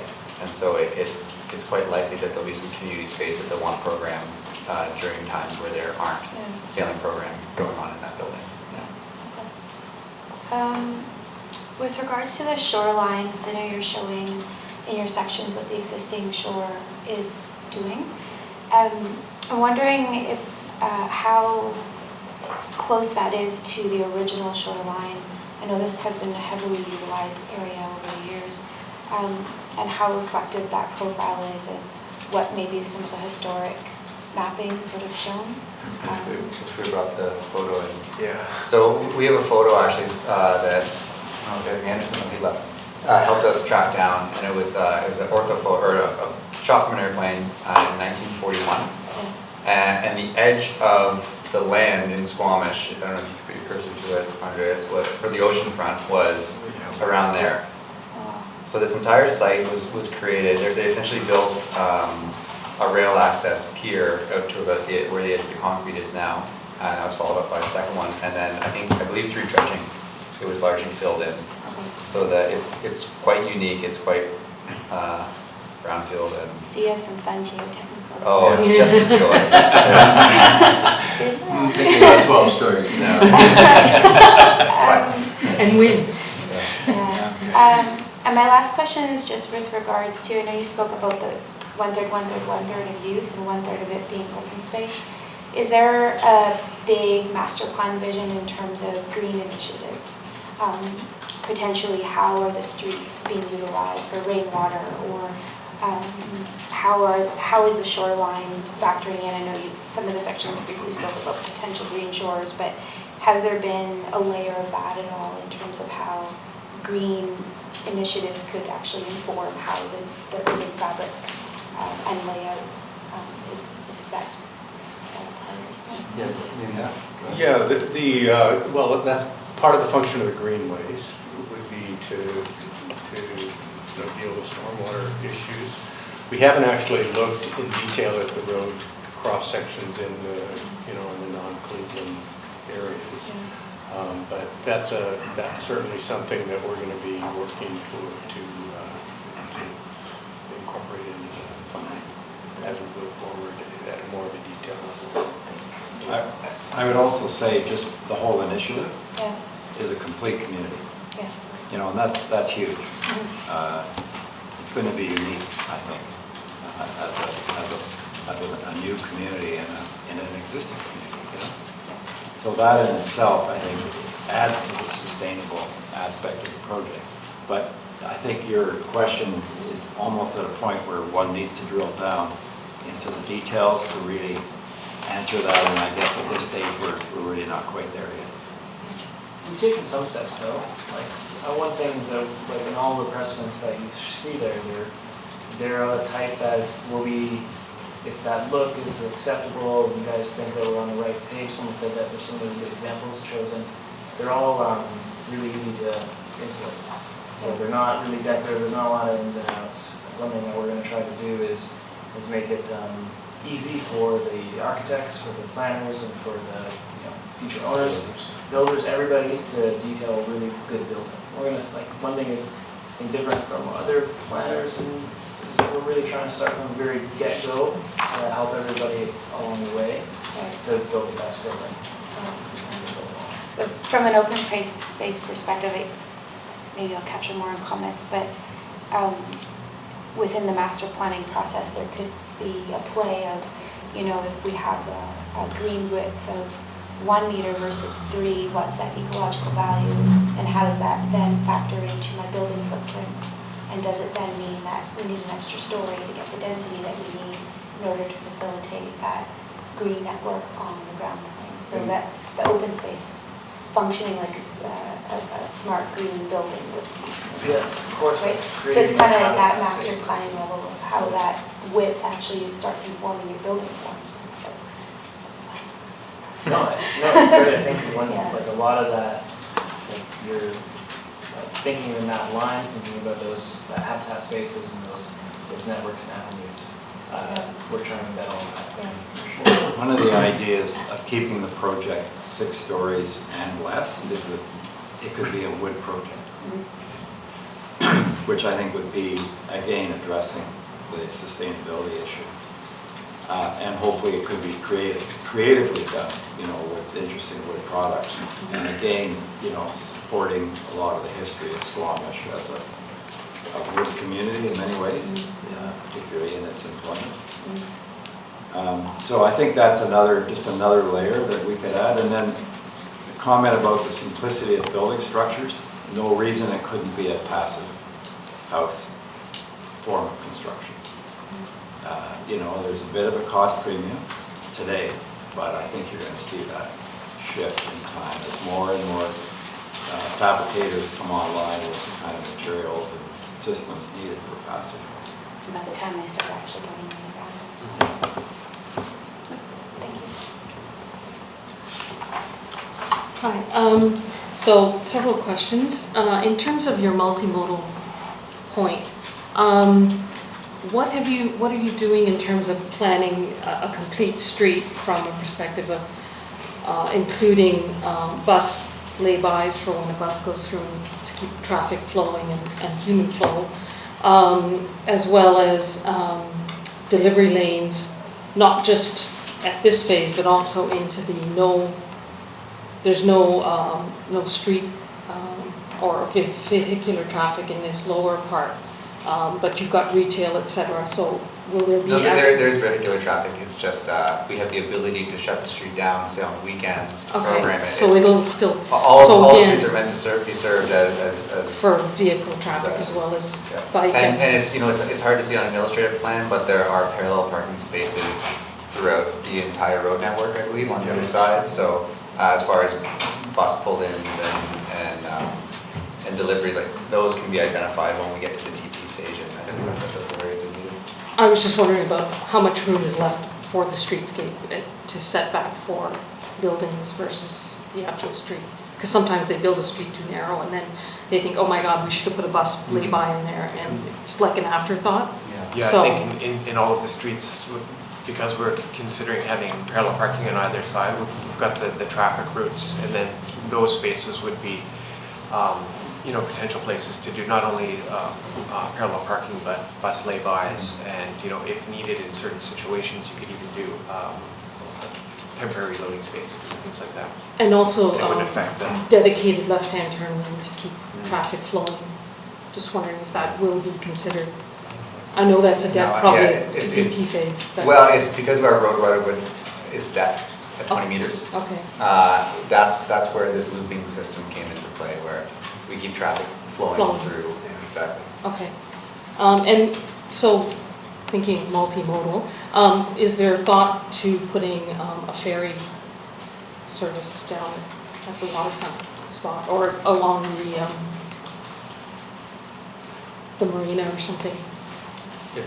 We've talked about it. Okay. If there was an operator in town that was interested in doing it, that's exactly where we see it possibly connecting. Okay. There's also been an idea about having a seaplane base. Yeah. For people coming in by other modes.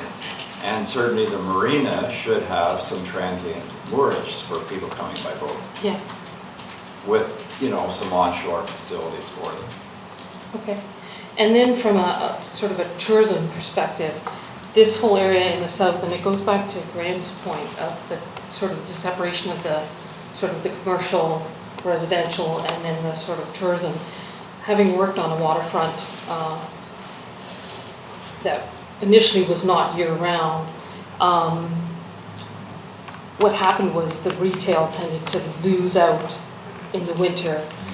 Summer, spring, fall, they did really well because there was lots of pedestrian traffic. But as soon as winter or rain, as it's called in Squamish, hit, that area became kind of deserted, and the walking tourist traffic, because there was not enough activity, winter activity, like skiing or whatever winter activity you could think of. How do you plan to address that or in that area so that it doesn't get deserted and it doesn't become sort of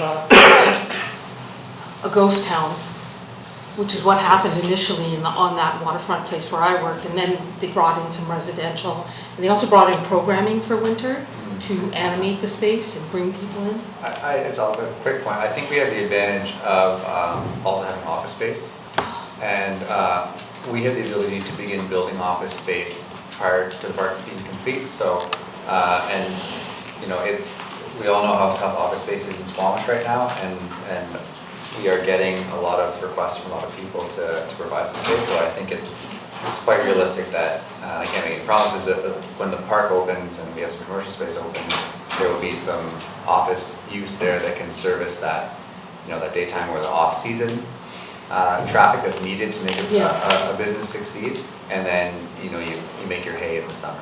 Yeah. Okay. I think you said a very important point. It's a really important point, and it's about the hand selection of tenants. Yeah. Having other things in there, having people working there. A mixed use. A mixed use, having some people living there. Yeah. You know, and to be honest, we've been a little bit torn about the separation of the two commercial pieces. You know, some might argue you should put them all together in one place. Tends to be ghettoized. Mixed use tends to Yeah. have a year-round feel and to it. these are bigger floor plate things that, you know, the kind of pharmacy and banks and that sort of stuff. And we didn't want to hurt the texture of the village. You know, we thought it would be interesting if we could keep the village really small scale. And I think the key thing is to introduce some other uses. Yeah, because you don't want to become deserted. Yeah. Very important. Yeah, that is key. I see that you have, and this is my public art hat, sorry, because I sit on that committee. You have one point of public art feature on this whole map, and just hoping that you will consider public art throughout the space, not just external, but also internal in any of the commercial spaces, in any of the park spaces, on the sides of buildings, in the park, the educational park. And would they be RFPs? Would they be contests? Would they be programmed? Like I was talking about, you know, where you have a winter program of public art kind of thing to draw people in. Would you be considering that for the whole space, not just at one point? Yeah, it's a great comment. To answer your question, yes, we are going through a number of options on how we program the site. The district, in their wisdom, also secured $50,000 3 times over when we develop each lot, and that it will be in the form of public art. So that there are a number of opportunities on this site to explore that. And we hope to explore a lot of that with our partners for the Squamish Nation, and so trying to bring in artwork to the site and expand beyond just like you said, painting a facade on a building and go into actually, you know, art in residence and things like that. Yeah. Exactly. So, sorry, you said $50,000 times 3? So it's, when we go to, you can't really see it in here, but there are 3 lots within the village. Mm-hmm. And as we go to put a development permit in on each one of those lots, we need to contribute a $50,000 part component to that.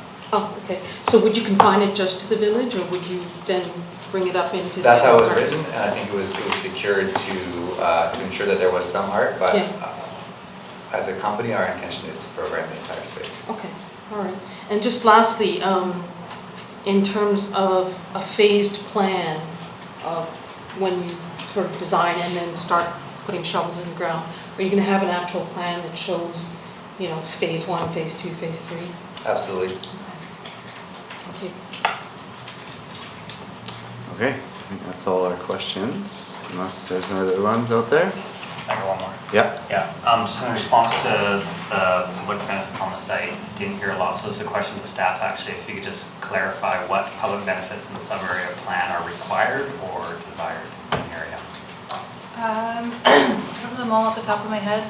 Dave might be able to help, but certainly the Oceanfront Park is a big one, the sailing facility. So the sailing facility, is that a requirement? Yes. And to be dedicated to the city? Because I heard nonprofit who has to build it. The requirement that it's built and transferred to, or provided, minimum requirement, and then transferred to a non-profit society. Okay. And that's a space, not a building. It's a on-surface storage, a ramp. And there was going to be a washroom component, but in discussions with the Sailing Society, that was the only washroom that was secured for the site. And so putting a washroom facility in a central location, we all agreed was a better option. And then when they eventually build a building in association with that site, then they'll have washroom as well. Okay, so I did boat storage and Yes, kayaks, stand-up paddleboards, all that? Predominantly for the sailing center for Yeah. like a learn to sail program. Yeah. There's also intention to have regattas, but they're in dinghies essentially, they're in lasers and Optimus. Okay, but you're building some, because I heard you say they would have to fundraise for it. They have to fundraise for the physical building, yes. For physical building, but you'll secure space in one year building. Correct. When the park is handed over to the district, the society will have a piece of land that will, as located there, that will be carved out for them. Okay, and what about any other civic facilities like the community center or childcare? I noticed that some of the approved uses in the area, but that seems appropriate to provide given you've got educational uses, large residential area. Is that a requirement? If I may, Jonas Walishka is Director of Community Planning. So, no, it's not a requirement in the LDA. Those uses are established in the land use plan and they're committed for. But the plan was drafted a few years ago now, and the land development agreement was agreed upon a few years ago. And it probably will look different if we were doing it today in terms of amenities than what it did then. The park was the main benefit of this development. But I think that there may be opportunities in the future to revisit that because there's obviously some changes that the applicant wants to make to the plan, and there are going to be some needs that the district has since the entering into the land development agreement. So we expect that there's going to be an opportunity to revisit some of these amenities. Yeah, recognizing the cost, but it seems something that's pretty complementary to the population that you're developing down there to provide services like a daycare or some sort of childcare facility or something. Yeah. And then I noticed in the staff report they're looking for comments on the park and some of the materials. So I haven't heard a lot about the park, and I'm not sure if this is the level of detail for us to give those comments, but the applicant can talk a bit about the components of the park and materials. Yeah, absolutely. I can. If you go into your presentation package, there are some plans that were put together by Anchor QEA, who are our consultants, on the park project. Do we have them loaded into the presentation? I do have them in a separate presentation. What page is that? The last 39 didn't know. Our engineer lead, which she does it. Graham, so specifically you're looking at as far as the materials that they will be constructed out of, or are you looking for materiality in the landscape? Yeah, sure, all of the above. All of the above. The report just says staff would also appreciate hearing some about the detailing of materials and whether they want more of this. Yeah, maybe I'll just give a tiny bit of background there. So this is that PW plan.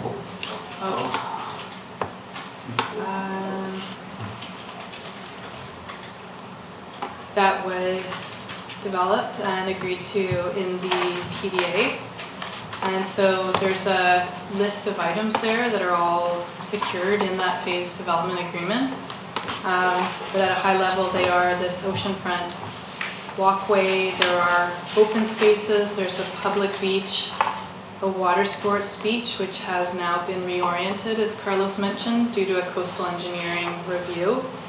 There's a habitat area here. There's actually a playground here. So those are sort of the basic elements. And so now there's an extra level of detail with the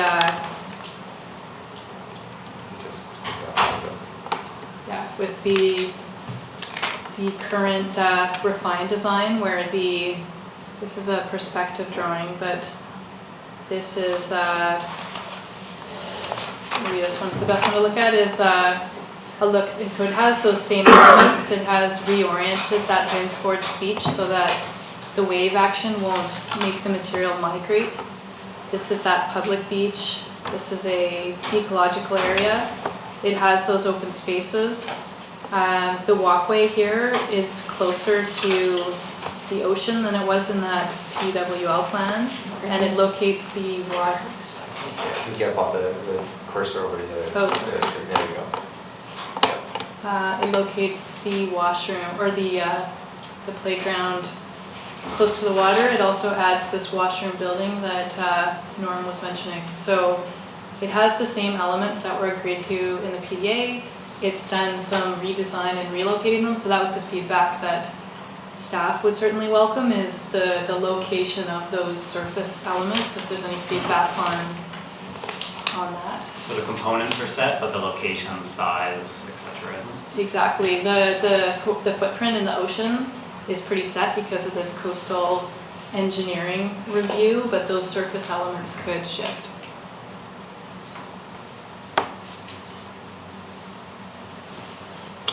Okay, thanks.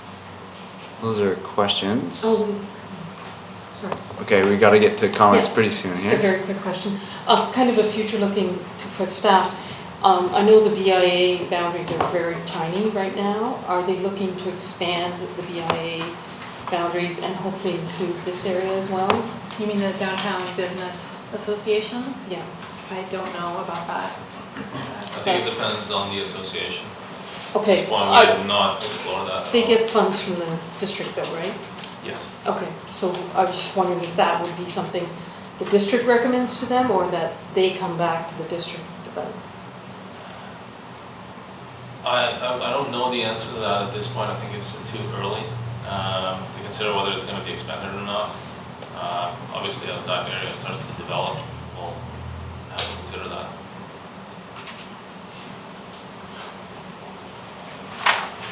Okay, thank you. So we can move to comments. Hopefully they're a little briefer than the questions. Yeah, we've been making them. That's the slip. So re-emphasize your comments or new ones. Let's do roundtable. I mean, we're super excited to see this project coming yet a little bit closer each time, right? And I think you guys are on the right track, and it's a natural progression from the documents we've seen before. I like the scale of the street blocks. I think that's great to break them up, because downtown they are way too long, and you get these big kind of ferry boat buildings that don't have a scale that I think is conducive to this area. The road closure, I think, is a great idea to plan for that, and maybe they'll ultimately the car disappears and they disappear altogether and become pedestrian streets, and I think they're the right scale for that. Kind of points though I'd like to see is the grid has been overlain here, and then you've picked away at the grid to fit the waterfront, but maybe the street should yield to the waterfront at some point, instead of just being just staying on the orthogonal geometry. Having said that, I don't know how you would do it differently. But I do like the fact, and I've said this before, the fact that downtown Squamish is on a shifted axis, much like it was in Vancouver, where you get then sun on every exposure of a building, which is critical. So, about the shade, yeah, you're going to get shade, but every face of the building will get sun in this orientation, which I think is great to stick with. There is a sameness, like if you printed this drawing in black and white, I kind of get a sameness to it. And well, there's some bigger blocks and smaller blocks, but I think the grain of the buildings might need to have more variety. The think wind definitely needs to be taken into account, and maybe that means a couple of these street heads are actually dead-ended, and there's a street head building versus always open to that wind tunnel corridor potential. And I like the discussion about wind staying high, but I think there's also a wind tunnel factor that needs to be taken into account.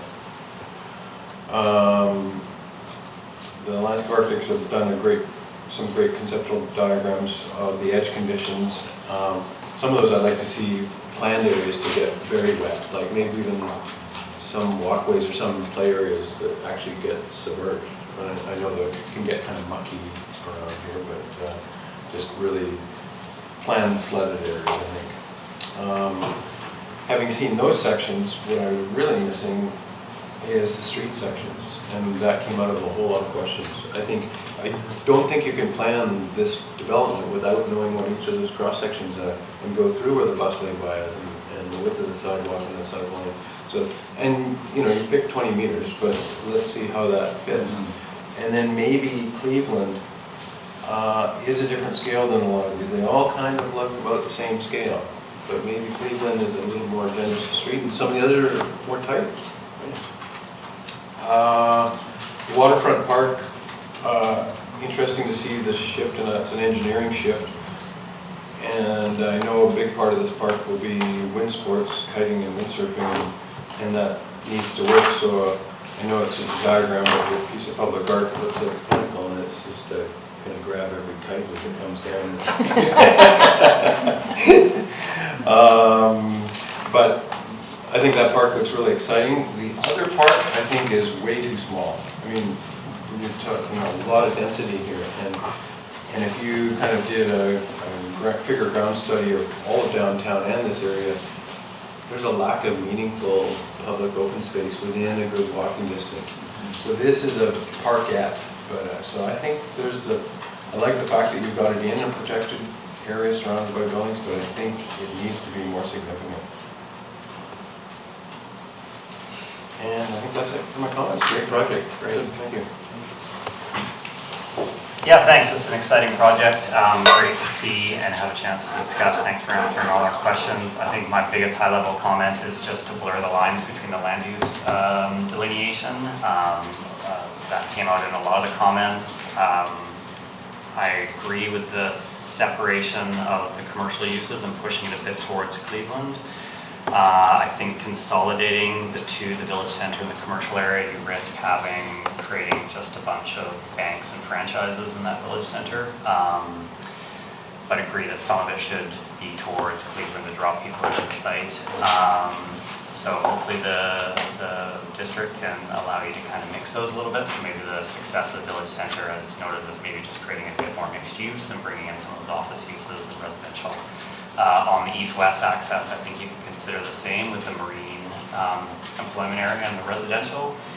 In the schedule for the residential area, it allows things like marine tourism and office, so there's a real great opportunity there when you come to design that sub-area in creating some interesting, townhouses if you have those elevated parking structures, and maybe it's a two-door garage where you come in the car one side and the waterfront side and roll up and you take your kayak out on the other side. So I think you could do a lot there. And then just generally, as I noted, think about the public amenities and benefits that you need to provide for the 6,500 residents that are going to be there. The townhouses, the front doors and frontages on the street are great.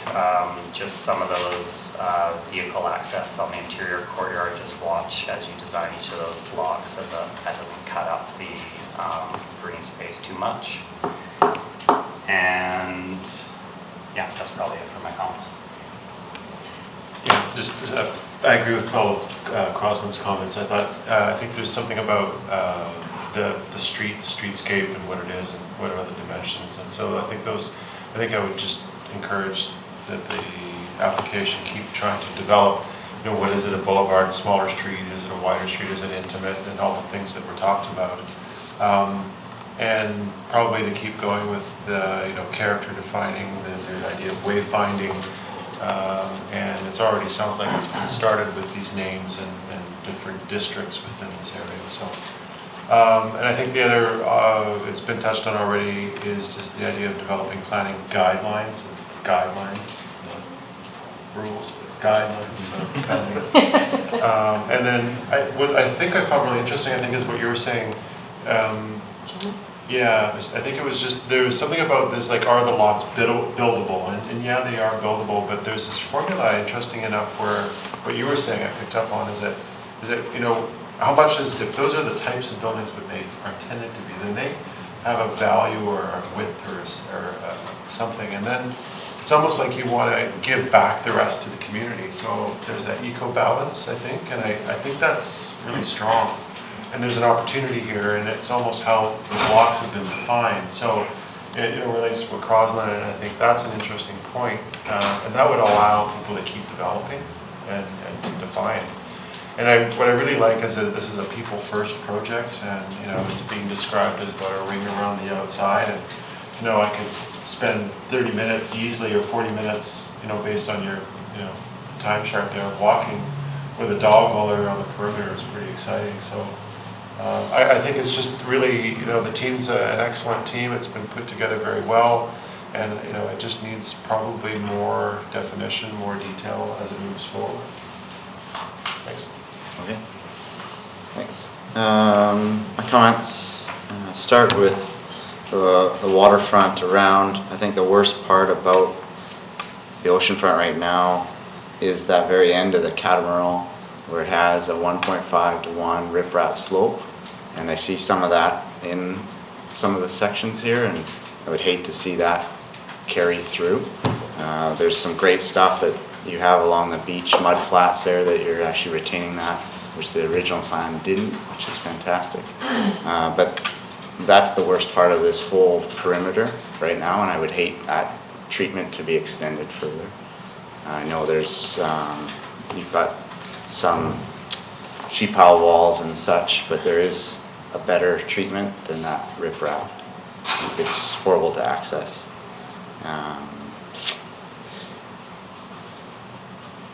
The building sizes look bigger. It looks too big blocks if you're running along Cleveland. Some of the buildings, it looks like they're 100-meter long. Maybe that was brought up as well.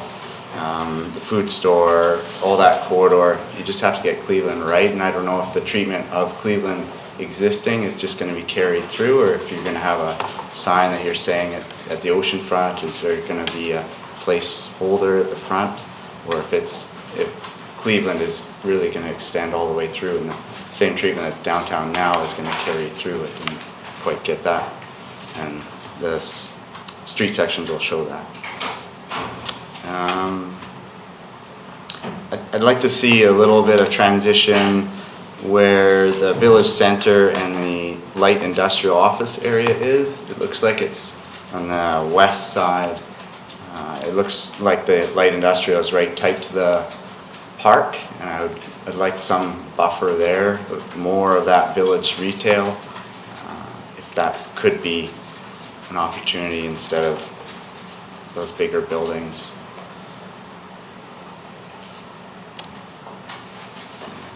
And that's it. Thanks. My comment is just that I agree with the addition of Cleveland. I'd also like to encourage use of the 3rd Avenue connector and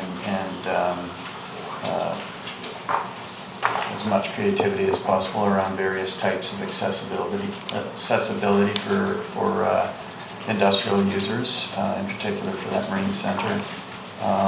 And if there can be a right-of-way or some kind of load into the catamaran, so I highly recommend that.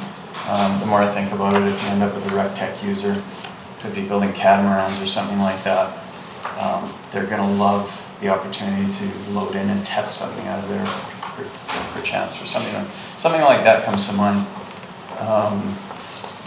And then I think I also suggested the additional height around the hotel, or the other recommended height, just to create a little more visual identity down there. And I think that was my comments, other than I agree with Richard's last bit about the foreshore. So that's it. Yeah, my comments, I would personally like to see higher density in the centre and some studies around that.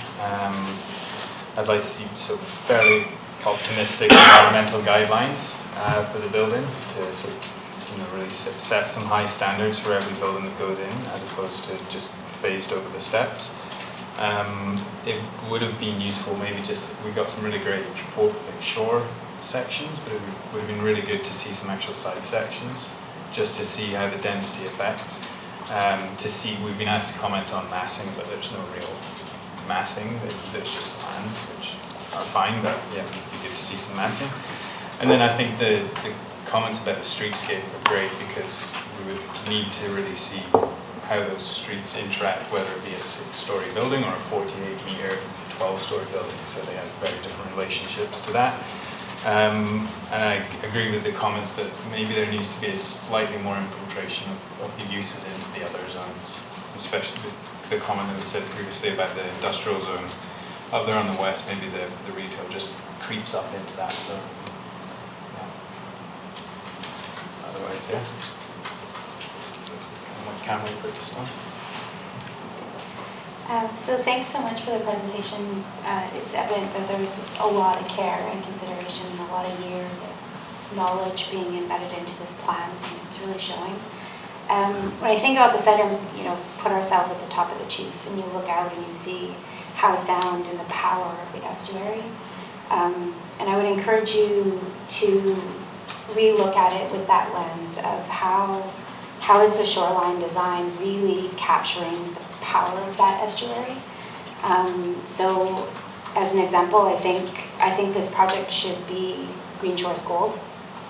And I'd really encourage that, we briefly spoke about the setback, the building heights and densities, and how can we consider, for example, along the western edge, how can we consider pulling those buildings back to allow for a lot more space to create that shoreline that's really rich and has this really strong habitat value. So people go, that's that community with that incredible habitat and shoreline. And it's not just dedicated to that one park. And so if that means that, the buildings along that edge have to become taller, so be it. And I think there's that value of that sweet spot of the 6 stories because of the wood, but I'd really encourage you to look at the opportunities there to really make that shoreline a really strong, powerful place and really capture what Squamish is. And I know this is all fill land, but all the more to just, have at her and make it a really, really powerful place to be. I agree there's some great value in the examples like the Cordero's restaurant, where there's these certain special punctures along the shore. And certainly those should be explored, but as a whole, I think the Green Shores principles should really be a driving factor to create something really special. Equally with the streets, I think it would be great to continue that study again with more detail of how the streets and the open space is a part of that bigger sustainability story, whether it be, it's taking on all the stormwater, which means there's really robust rain gardens, and how does that define the widths and such of the streets. I would almost encourage you to be a salmon-safe community, where the design of those streets are digesting the stormwater in a way that you're meeting those standards, which are relatively easy to meet, but how great to say, hey, we're a salmon-safe community as well, and what does that mean for Squamish as a whole. I think Cleveland, whether it be Cleveland or it connects to Robbers Lane, depending on how long those traffic reports go, the fact that it's that really strong street that connects you to the edge is just really great, and that's going to be really fun for you to figure out how to really make that happen. So I think really hold on to that one. In terms of architecture, I think the examples you showed are really cool. I think it could be really, really special. And in terms of details, I'm curious about, some of the facades were very straight, and some of them had a lot of articulation. And does that even affect wind potentially with that bigger study of wind? I have no idea, but it'd be curious to see in places like Malmo, if that was a factor in that kind of changed the architectural form. So I think that's really exciting. And then lastly, just with regards to the hotel versus the community heart, there's definitely the beginnings of that plaza and the outdoor covered space. And I would just encourage you to really ensure that that space gets as much value as the hotel, so that the local people also have a place where they can kind of call their own, and the hotel isn't getting all the best. But thanks, I think it's going to be really exciting. Thank you. This is a great next phase. I've been hearing about this for a long time, so it's nice to see it all designed.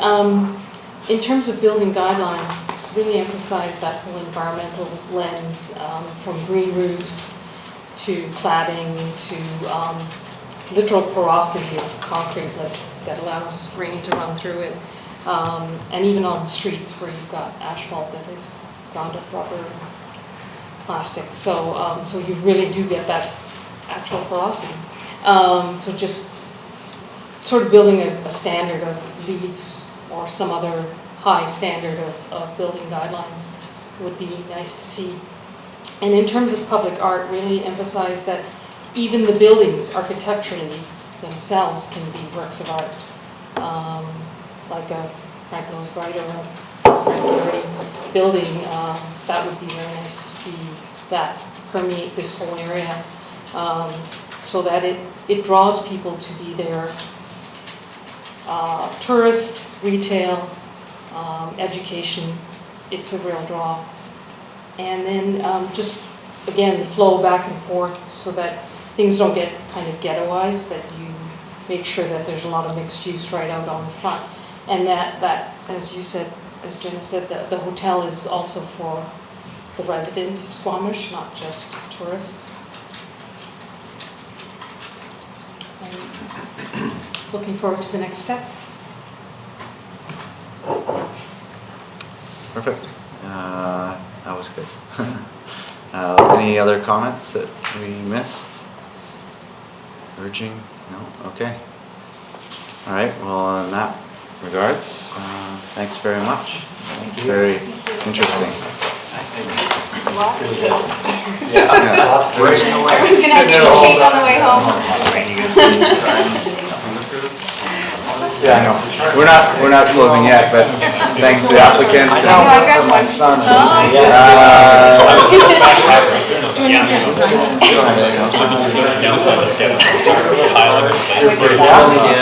Okay, so motion to adjourn the meeting? Sorry? Second, motion to adjourn. All right, we're adjourned. Thanks.